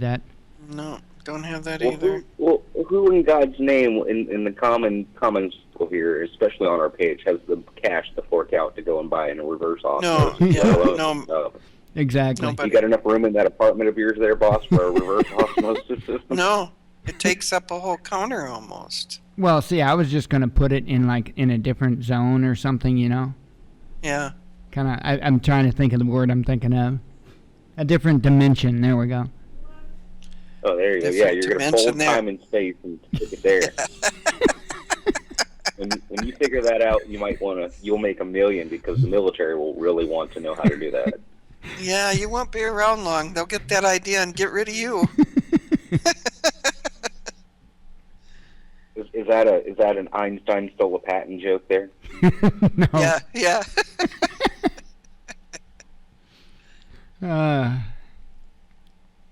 My goodness. You'll disappear like Tesla did. Yeah, I would. from Look the what history Tesla books. was going to do for the world. When we would have had free energy, we wouldn't have ever had to pay a dime for energy. He knew how to do Well, it, and that's why he's dead. Yep. well, yeah, but now that when you look at it, the way the energy waves, the way he wanted to do it by capturing energy waves to broadcasting it on. When you look at the new research that show that digital Wi-Fi signals being broadcast to the air are altering DNA patterns in children and causing cancer, he might not have been saving the world. He might have been damning it. So, Well, long-term effects, you never know. yeah, you don't. No. I do know that how God created this earth was through frequency. And our whole bodies are electricity and frequency. Wave theory, yeah. And so all these frequencies that they're using out there on the poles and your time you're spending on your cell phones, and um, I imagine there's a lot of frequency going through those new TVs. That all affects your DNA. It affects your pain in your body. The old lady upstairs, she was really smart, Tilly, and she said to me one night, "You get rid of that pain in your knees if you're in there anywhere close to your modem, and you're working by your modem. Wrap that modem up in tinfoil." And by George, she was right. I have no more pain when I'd work on my computer. Huh. Because the Wow. frequency was right by the PC, Right. and the modem was right there. Yeah, it's crazy, and I know there's a lot of people have been doing a lot of research into these cell phone towers, and the reason why is because number one, we don't need near the amount of them that they have, and number two, if you look at the cables, and I've noticed this myself, if you've looked at the cables that go up to the antennas, they're enormous, and they're only allowed to, by FCC law, put out so many watts. Those size of cables that go up to the antennas are actually to produce hundreds of thousands of watts. And if they were to crank those things up, it would not have a very good effect on human beings. Well, anything living, really. Human beings, have you seen the massive bird die-offs as they just fall from the sky? Yeah. Yep. And they've even been able to now target the type of animal they want. Blackbirds, red-winged blackbirds, Yep. they do it all they target them. Well, think what they do with us. Yeah, a cancer researcher found back in the early 1930s, he did a study and he found that everything has its own resonance frequency. Cancer has its own resonance frequency, and he did a study and he showed he had, 17 patients, and over a period of, 40 days or 60 days, he cured every last one of them of their cancer by hitting them with a resonance frequency, a radio frequency, for 3 minutes a pop, 3 times a day, and each treatment cost 30 cents back then. So, or in our time, it would be 30 cents, but back then, Lord knows what it would have been. And that information got shut off quick, because, like I said, modern platinum-based chemotherapy is $10,000 a pop. That would have cost 30 cents, which makes more money. That's right. That's right. There was a woman who was the head of the FDA, back about 30 years ago. She, working for the FDA, was supposed to be pushing for, the chemical medicine and all the expense of curing AIDS. But there was a cure for AIDS, and she discovered that cure for AIDS, and it was $3 a month. And it was a particular vitamin that you had to take. She was on her tour all over the U.S. talking to people about it, but she died talking about it, just like all these doctors are Why don't dying we right ask now. Michael Johnson who did it? Ask who? Michael Johnson, Oh, yeah. famous black basketball player. Yep. or Magic Johnson, whatever you want to call him. Magic Johnson. What did he have to do? He had AIDS, yeah. Yep. But he was, Had being the word there. yep. He was magically cured. Oh, Yeah, you didn't know Is that? no. Oh, yeah. Yeah. I don't pay attention to sports much. Any kind. Yep. Yeah, I don't have time for that one. I thought that was real interesting that he got cured. Yeah, no, they have the cure. And she knew about the cure, and she was going around speaking everywhere, and she wasn't with us no more. Wow. And how many doctors now have been killed because they have the cure, the natural cure for cancer? And they figured out what the problem is. And they're dying left and right. The other day, they just took out a whole family. A doctor and his wife, and I believe it was one kid. So that must be 11 or 12 of them now. Yeah, that is, This year. oh, wow, we have a couple of other callers. Callers? Yes, Okay. we do. All right, 417 417 area code. You're on. Hello, this is Jim in Missouri. Howdy. Hi, Jim. Hey, I got a question, Kathy, for Uh-huh. you, and it's kind of I want to get back to the Central American thing you were talking about tonight, and something you've talked about before. I'd really like for you to just take a moment and expound for me your own viewpoint about something. You talked like a while ago. You were talking about Russia, and the problem of Putin playing good cop, bad cop. We've done the same thing. I mean, you're Oh, aware yeah. of that. Yeah. You live down there. You know the garbage that well, let's just call it what it is, the hell that we put people through down there in Central America, particularly in the 80s, in our, supposedly battle against communism. And while some of that, comes across as being very noble, training death squads to kill innocent people just doesn't seem like the moral high ground to me. I mean, maybe it is from a rational point of view that there's things you just have to do, to protect yourself in the long run.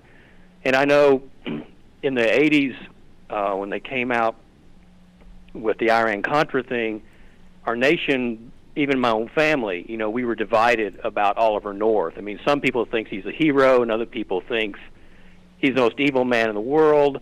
I guess my question is, from your perspective, what is your criteria in making a decision?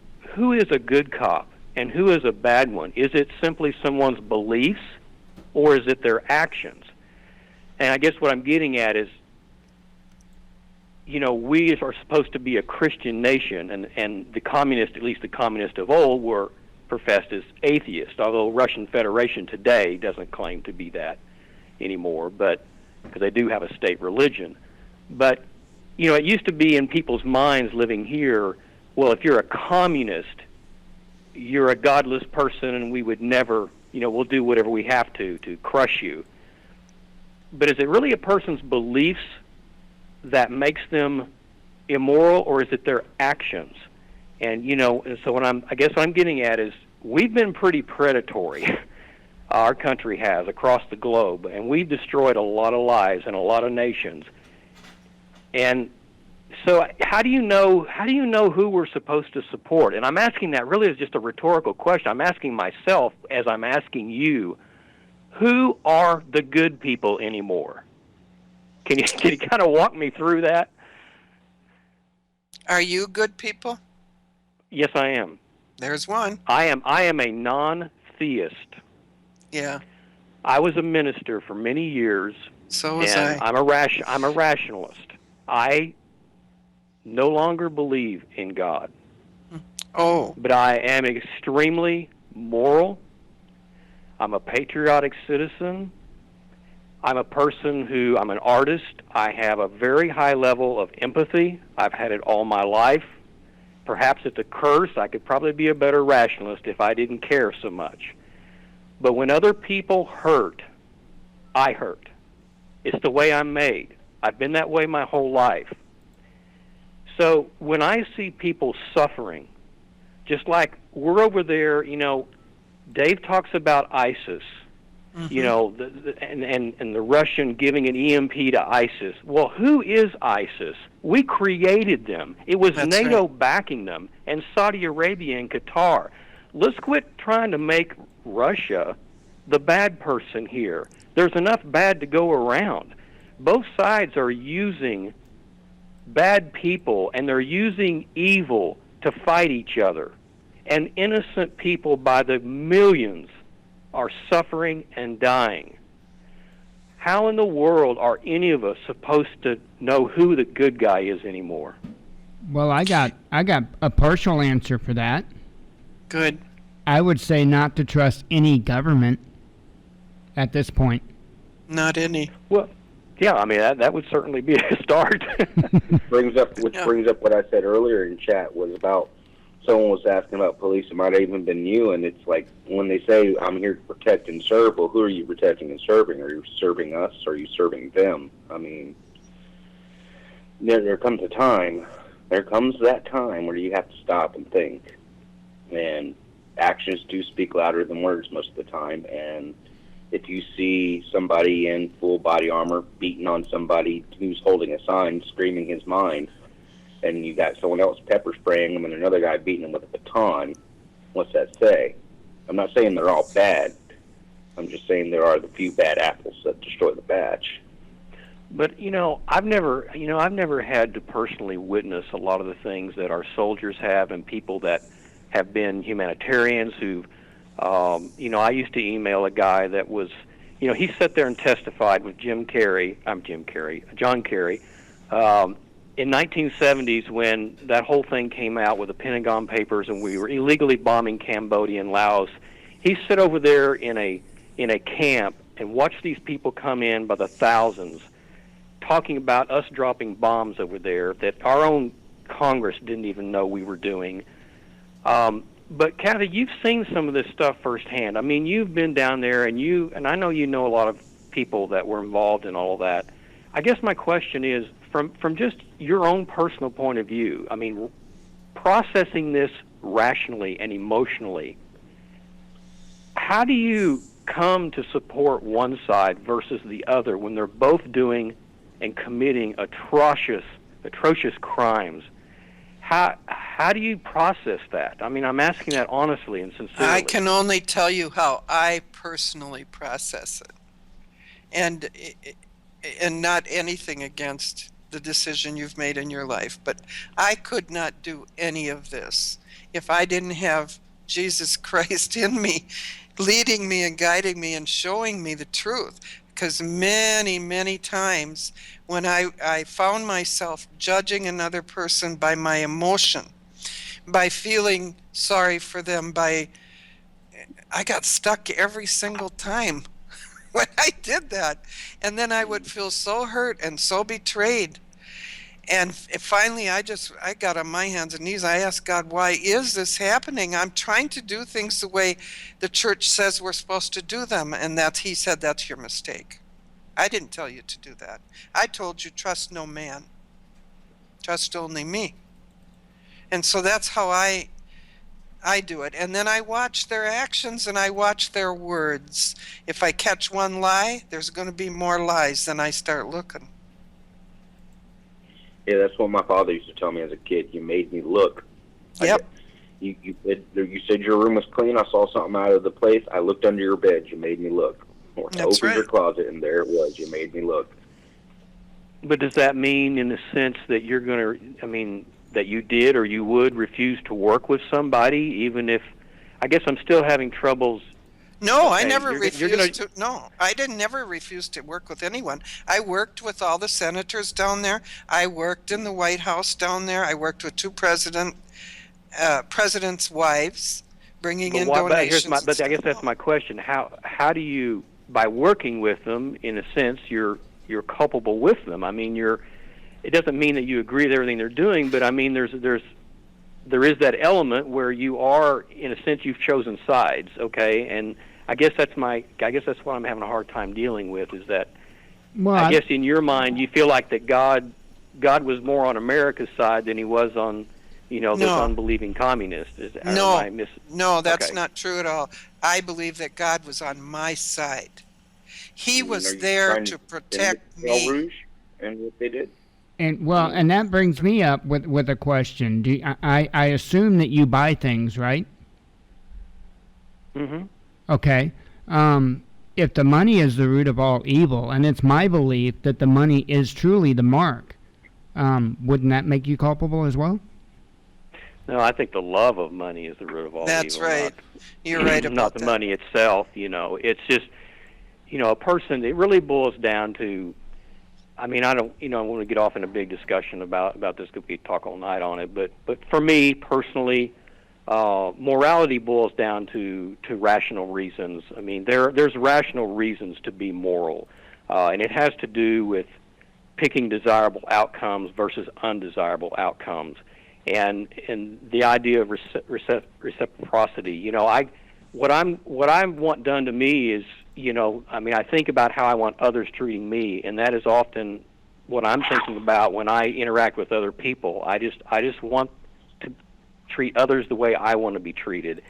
And I do believe, there are rational reasons to be moral, but I also have the empathetic side of me that, kicks in at times, where there's just times to be kind. There's times, even when the person has done something stupid or irresponsible, or they've made their own bed and they're laying in it, it doesn't matter. There's times just to be compassionate. And I guess it would really be hard. I could never be a politician because I could not compromise my morals and my values and my feelings of empathy for people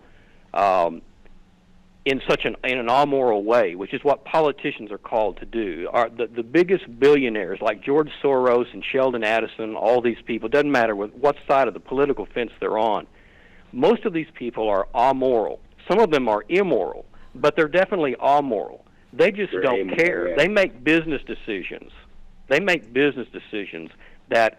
And philosophical decisions. George Soros has a vision for the world. I don't agree with it. I don't like it. But he has a vision, and he's doing everything in his power to obtain that vision.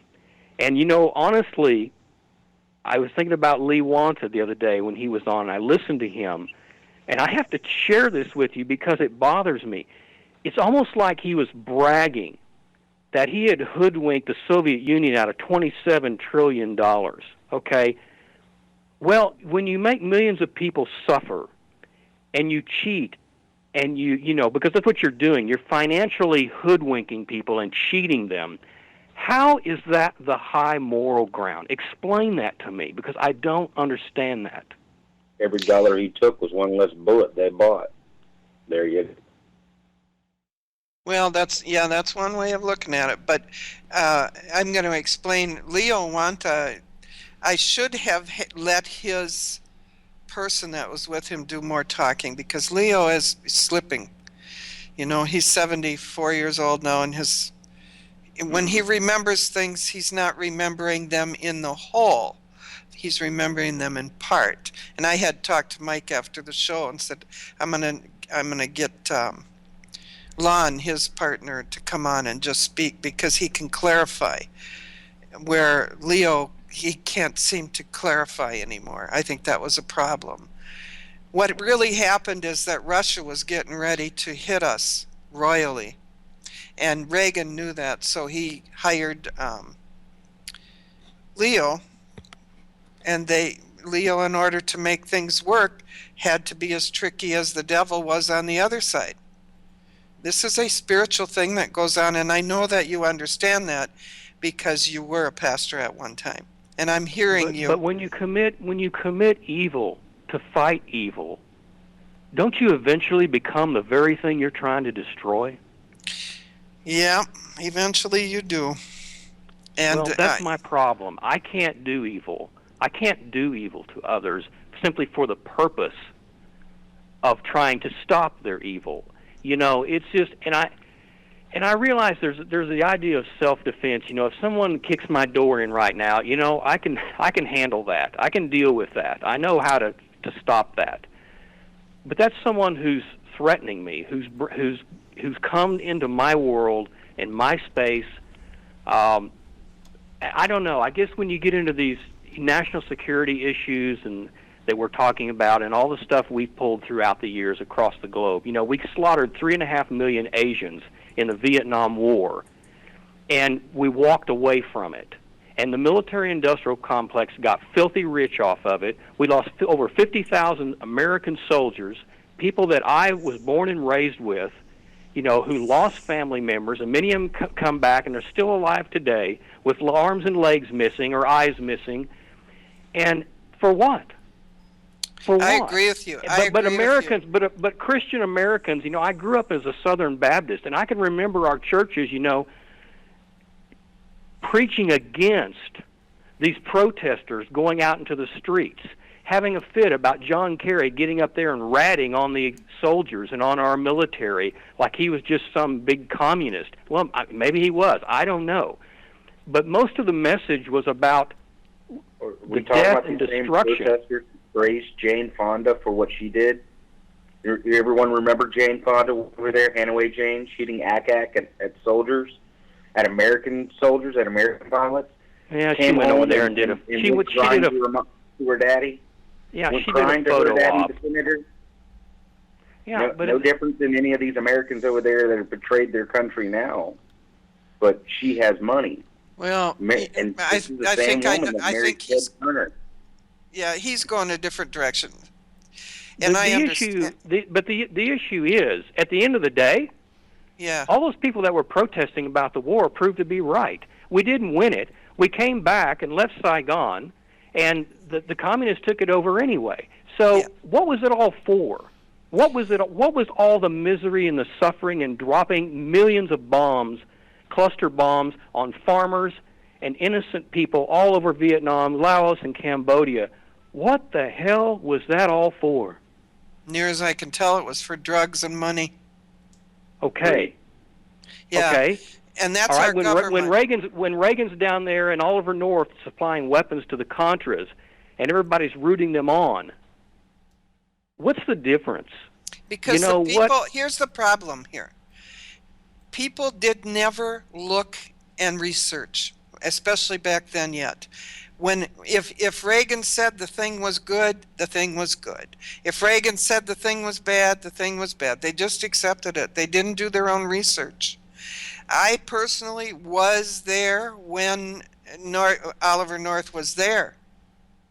I saw what he did.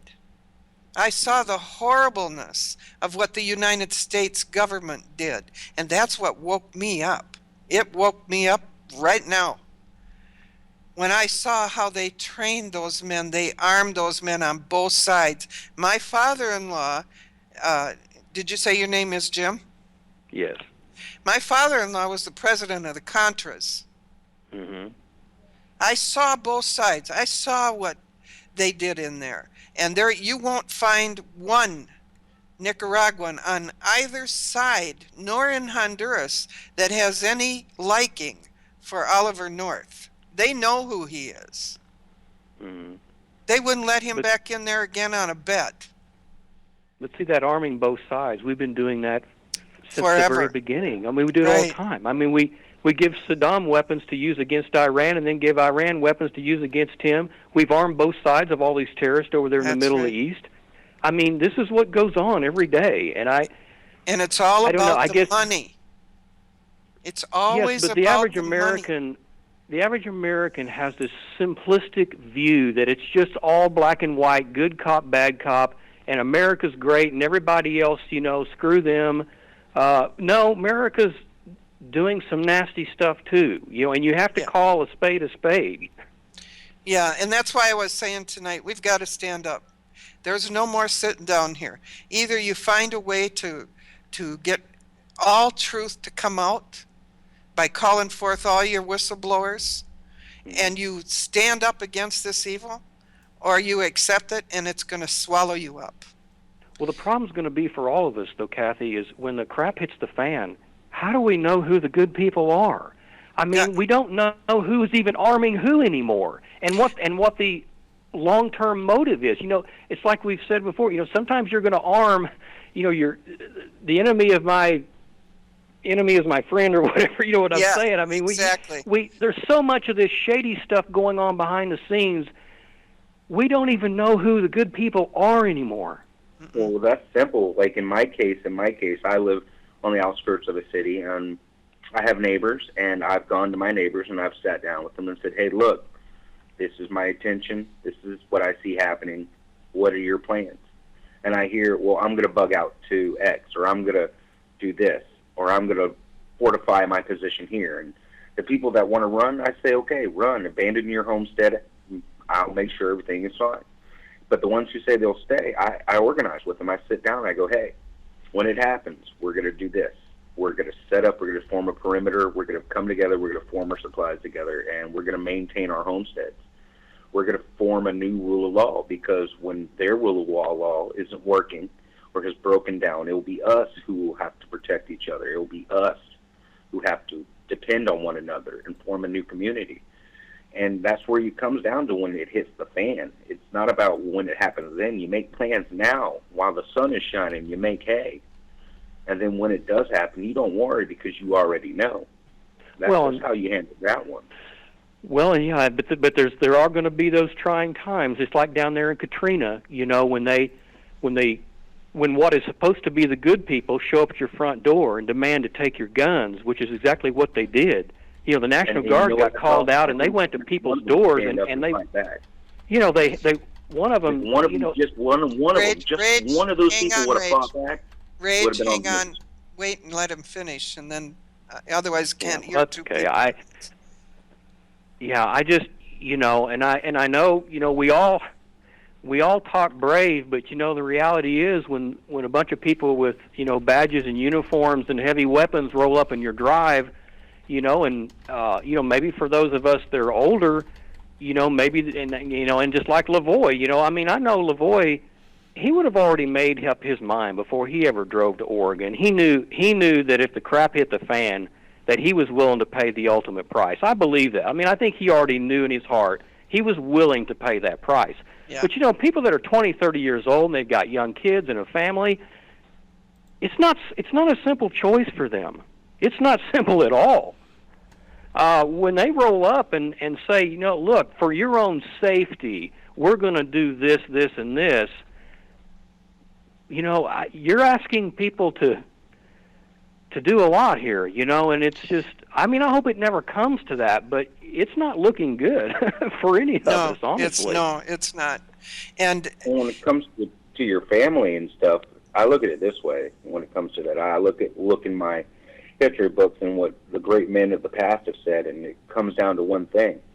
If trouble must come, if it must come down to people bleeding and dying, let it come now in my time, so my children don't have to see it, so my children don't have to suffer through it. Let it be me that has to bear this. And that's how I see it. I understand, but and I know you have another caller. I don't want to take any more of your time. But the thing is, let's just say a scenario. Let's say in Katrina, one of those people who had some heavy arms in their nice southern plantation home marched out the front door and just planted about 3 of those National Guard troops in the ground. Okay, shed the blood. Those troops had family too. They're not the ones who gave that orders. You see, the real evil is the men who sit in dark places. They don't have an office at your county. They don't probably even have an office at your governorship. They may not even be a congressman. They're people who sit in the dark behind these corporations and these financial systems. They're the ones that are ultimately driving all of this evil. And why can we not figure out some way to take the head off the snake? Because when you shoot a National Guard person or you shoot a police officer, you're just shooting yourself. Really, you are. You're just shooting yourself. And with that, I know you've got someone else on. I don't want to take up, too much of time. I appreciate your comments, and I will listen to, the rest of your chat tonight. So, well, we're happy to have you, Jim. God bless you. Okay. Well, thank you. All right. Bye bye. Next. Excuse me, frog in my throat. I think it was came from a tadpole outside. Is it Lee Mortimer? Is it going to sting? If it starts swimming, I'm leaving. Okay, area code 250, you're on? I don't know where to start, guys. That was a lot of info there. You guys were in some pretty good combo. I was going Rage. It's Brandon. It's going Kathy. Mike. Hi. Howdy. Beautiful points tonight. Awesome conversation. With this Central American thing, it's kind of what I'm finding out about a lot of this is they're kind of opening up corridors to bring in the troops, and they're doing this through Alaska. Like this last caller, he made a lot of a lot of points I agreed with. They're building these corridors for the armor, for the massive amount of troops. They're starting these small proxy wars against. Like he made the point of both sides arming. They're doing it to every side of everything.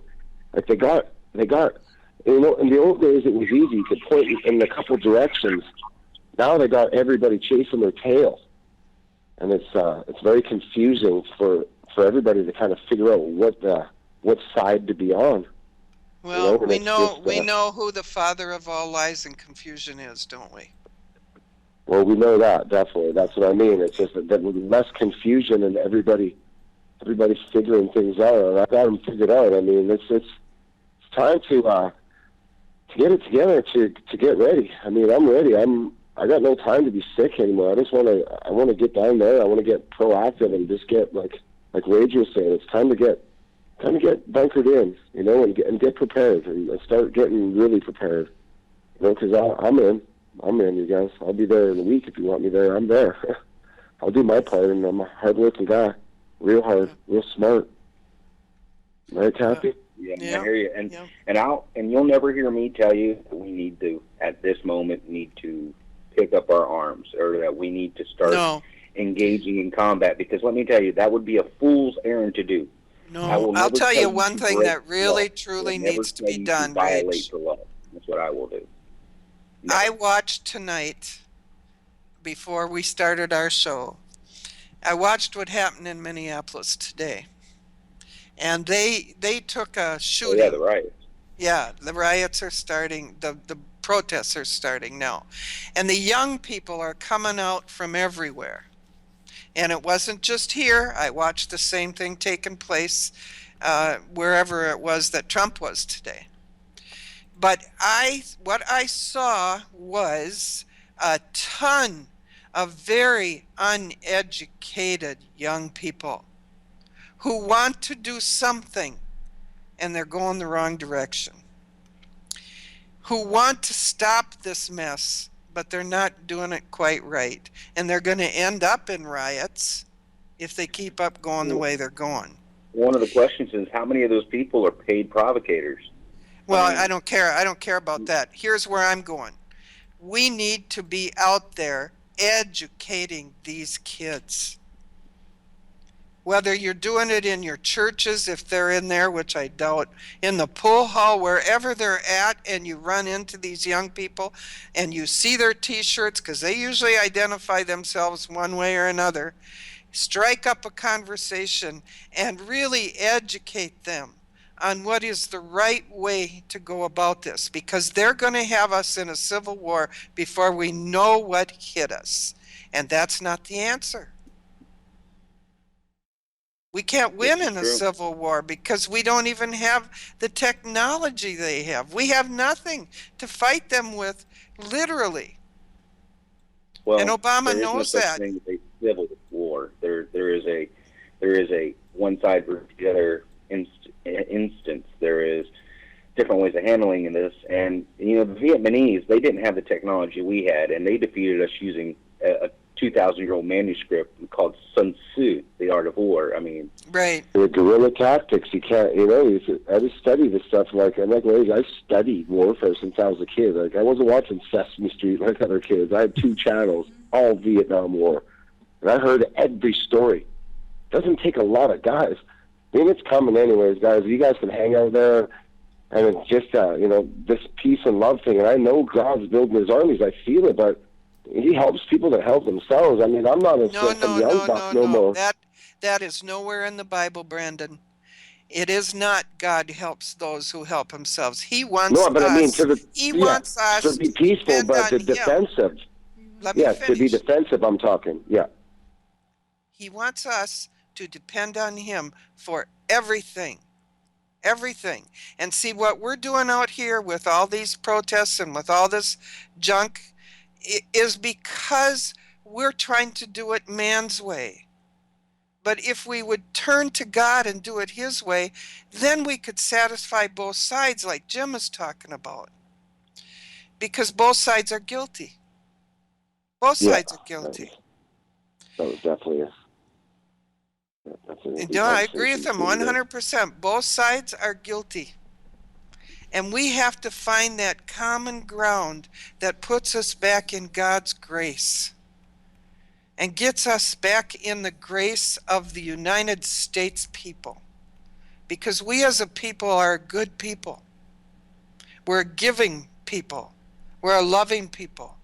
But what they are doing with this fifth column that we talked about tonight with Dave is they are dividing this goodness and they're turning it into horrible, horrible things that are destroying our psyche, destroying our relationship with God, destroying our relationship with our families. I can't count the amount of families I talk to, and they're fighting with each other because some believe this way and some believe that way, and they can't even trust. And this is what happened in Nicaragua. You would sit down and have dinner with your family and talk to no one because you couldn't trust the one that was over there or the one over there. You don't know what side they're on. For some reason, we think we have to pick sides, but both sides are evil. So what side should we pick? God's side. God's side. Is he going to show us what's going on? Absolutely. He has never let me down. Never let me down. He has walked in front of me always and showed me where danger lies.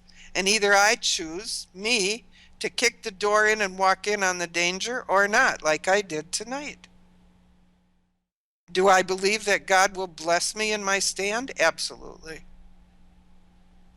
Absolutely. Stay fast, I guess. Exactly. Did I jump ahead of God? I guess I'm going to find out. Sometimes Yeah. God uses other people to do His will. Yeah. All the time Maybe he does. Maybe he's Just like acting he's through using you. Trump. He's using Trump right now. God is in control of all things. All things. Trump couldn't be where he is today if God didn't allow it.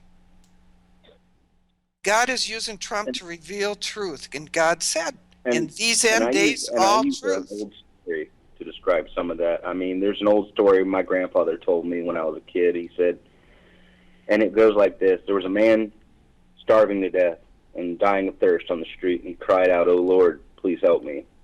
And along came a druid, and he said, "Let me help you. Let me give you some food and water." He said, "No thanks.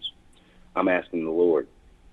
So he cries out again, "Oh Lord, help me." And then came a Goth, and a Goth said, "Well, here's some food, here's some clothes, here's some money." And he goes, "No, no, no, the Lord will give me what I need." Mm-hmm. And then came a Roman soldier as he cried out yet again, "Oh Lord, I need your help." And the Roman soldier said, "Here's some gold, here's some salt, here's what you need. Well, let me help you." He said, "No, the Lord will provide for me." So the man dies, and as he went to heaven, he said, "Oh Lord, I called out to you. Why didn't you help me?" He said, "I sent you 3 heathens. Why didn't you accept my help?" And that each one had help for you. That's right. That's right. We don't So recognize God when he comes. We literally don't recognize him when he's standing in front of us. We didn't when Jesus walked this earth, and it's again the same thing right now. How are we going to recognize I'm good not and saying that Trump evil? is the answer. I'm not saying that he's a good man, but he may be an instrument.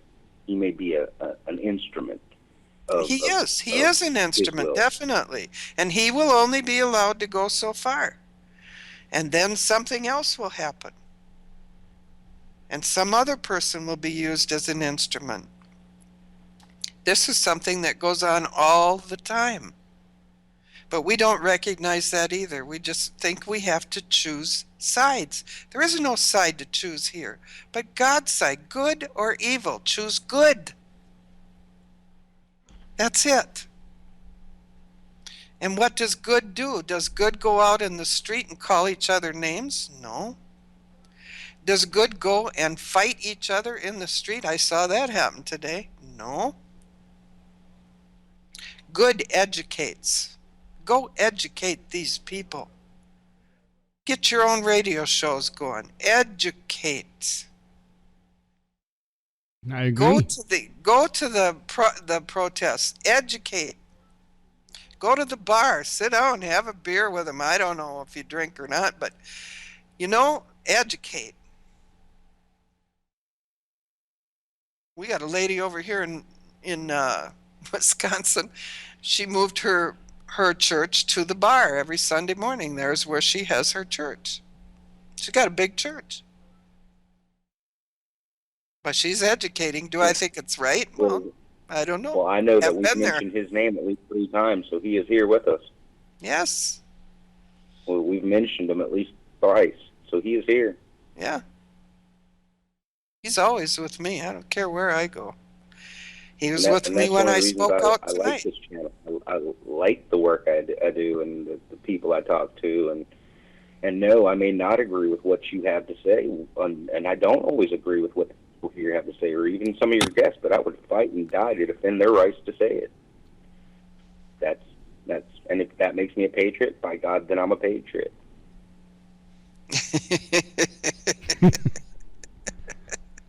He admitted it on air, God. What? No. I have no shame. I am not ashamed of who I am or what I am. Yeah, you just went on their little list.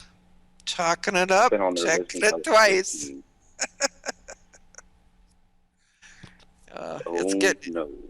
It's getting so bad right now that if you only want to do good, you're considered bad. Because what did Isaiah 17 say? It said that everything would be turned backwards and inside out. And that's where we're at. I saw somebody that was writing upside down and backwards. And that's quite a talent in the chat room tonight. And that's exactly where we're at. Everything is upside down and backwards. And the only thing we can do is keep our eyes on the prize, Jesus Christ, and trust him. Trust no man. Don't trust me. Go do your own research. Wow. Who said that? I think that was you. I think. Yeah, I was writing upside down and backwards, and so was Trap Wolf. She got me started on it. So. Well, it's true. I mean, that's quite a talent, by the way. But that's where we're at. And I mean, I did catch that in the chat room right away. Yeah. Yeah, I am. And Jim, if you're listening out there, I truly believe God is calling you back. And he's going to give you the answers you're seeking for. And I know that you think you don't believe in him anymore, but I heard you bring the word to me about 4 times tonight in the discussion. And so I know that God is going to call you back. And thank you very, very much for calling in. I'll be praying for you. You know, when I was atheist, I think the biggest thing that stopped me from believing was giving that control over. Mm-hmm. That was This is true. That is so hard to do, to just say, okay, do with me what you will. There's nothing I can do about it anyway. You know, let me know what I'm supposed to do. And that's not an easy thing. And as a servant, as someone who says they are a servant of the Lord, that's what you're supposed to do. Yep. Turn it over. Let him take the wheel. Yeah. You know, Jesus, take the wheel. You know, that song. Brandon, are you still with us? No, I guess he hung up. I guess because he dropped off. All righty. Well, okay, I'm at the end of past the end of the night again. That's all right. We've had a good night, and I'm going to go and write that stuff up for Hodges now. Alrighty. I remembered the name while Jim was talking, so I'll give it to him. Okay. Okay, and you guys have a great next couple of days. I guess I'll see you Friday night. I don't even remember who's the guest Friday night. I would have to look. I'm looking right now. I just have to open it up because I had to close down my system. We'll see which one is faster. Ah, Yeah. Well, I see people all starting to talk in the chat now. I think they understand what's happening. That's good. Okay, I'm in the calendar. Let me see here. I'm showing Joshua and Michael Bodea. Oh, and I've heard from neither one of them. That's why those little things are back there. Oh, okay. So it might be just me. Okay. Okay. I will see you guys on Friday night. All right. You have a good night. All right, Miss Kathy. Yep, Good you night, too. and God bless me. God bless you all. God bless you Bye-bye. too. Bye-bye. Rage, you want to take us out with the usual? Yes, sir, I surely will. All right, everybody, quick, type something in so I can do an active chat. I will start off with the website people. And yes, happy feet. I do remember I forgot you yesterday, so happy feet. Thank you. Jojo Jean, Iowa Smith, D. Les, Sheila Ford, Gangsta Giggles, Zabunny, A Maritime, Mayhem, Evil, Oats. Jojo Jean, I think I named you. Memento Mori, of course, my favorite unicorn.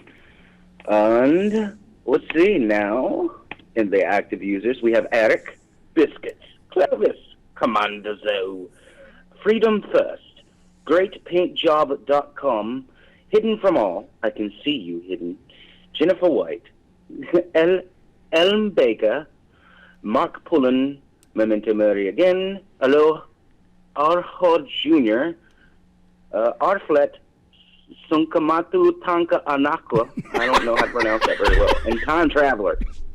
Thank you all, and God bless. This broadcast is made possible by viewers like you. All right, brother. Thanks. All right, and God bless y'all. You have a good one. Oi.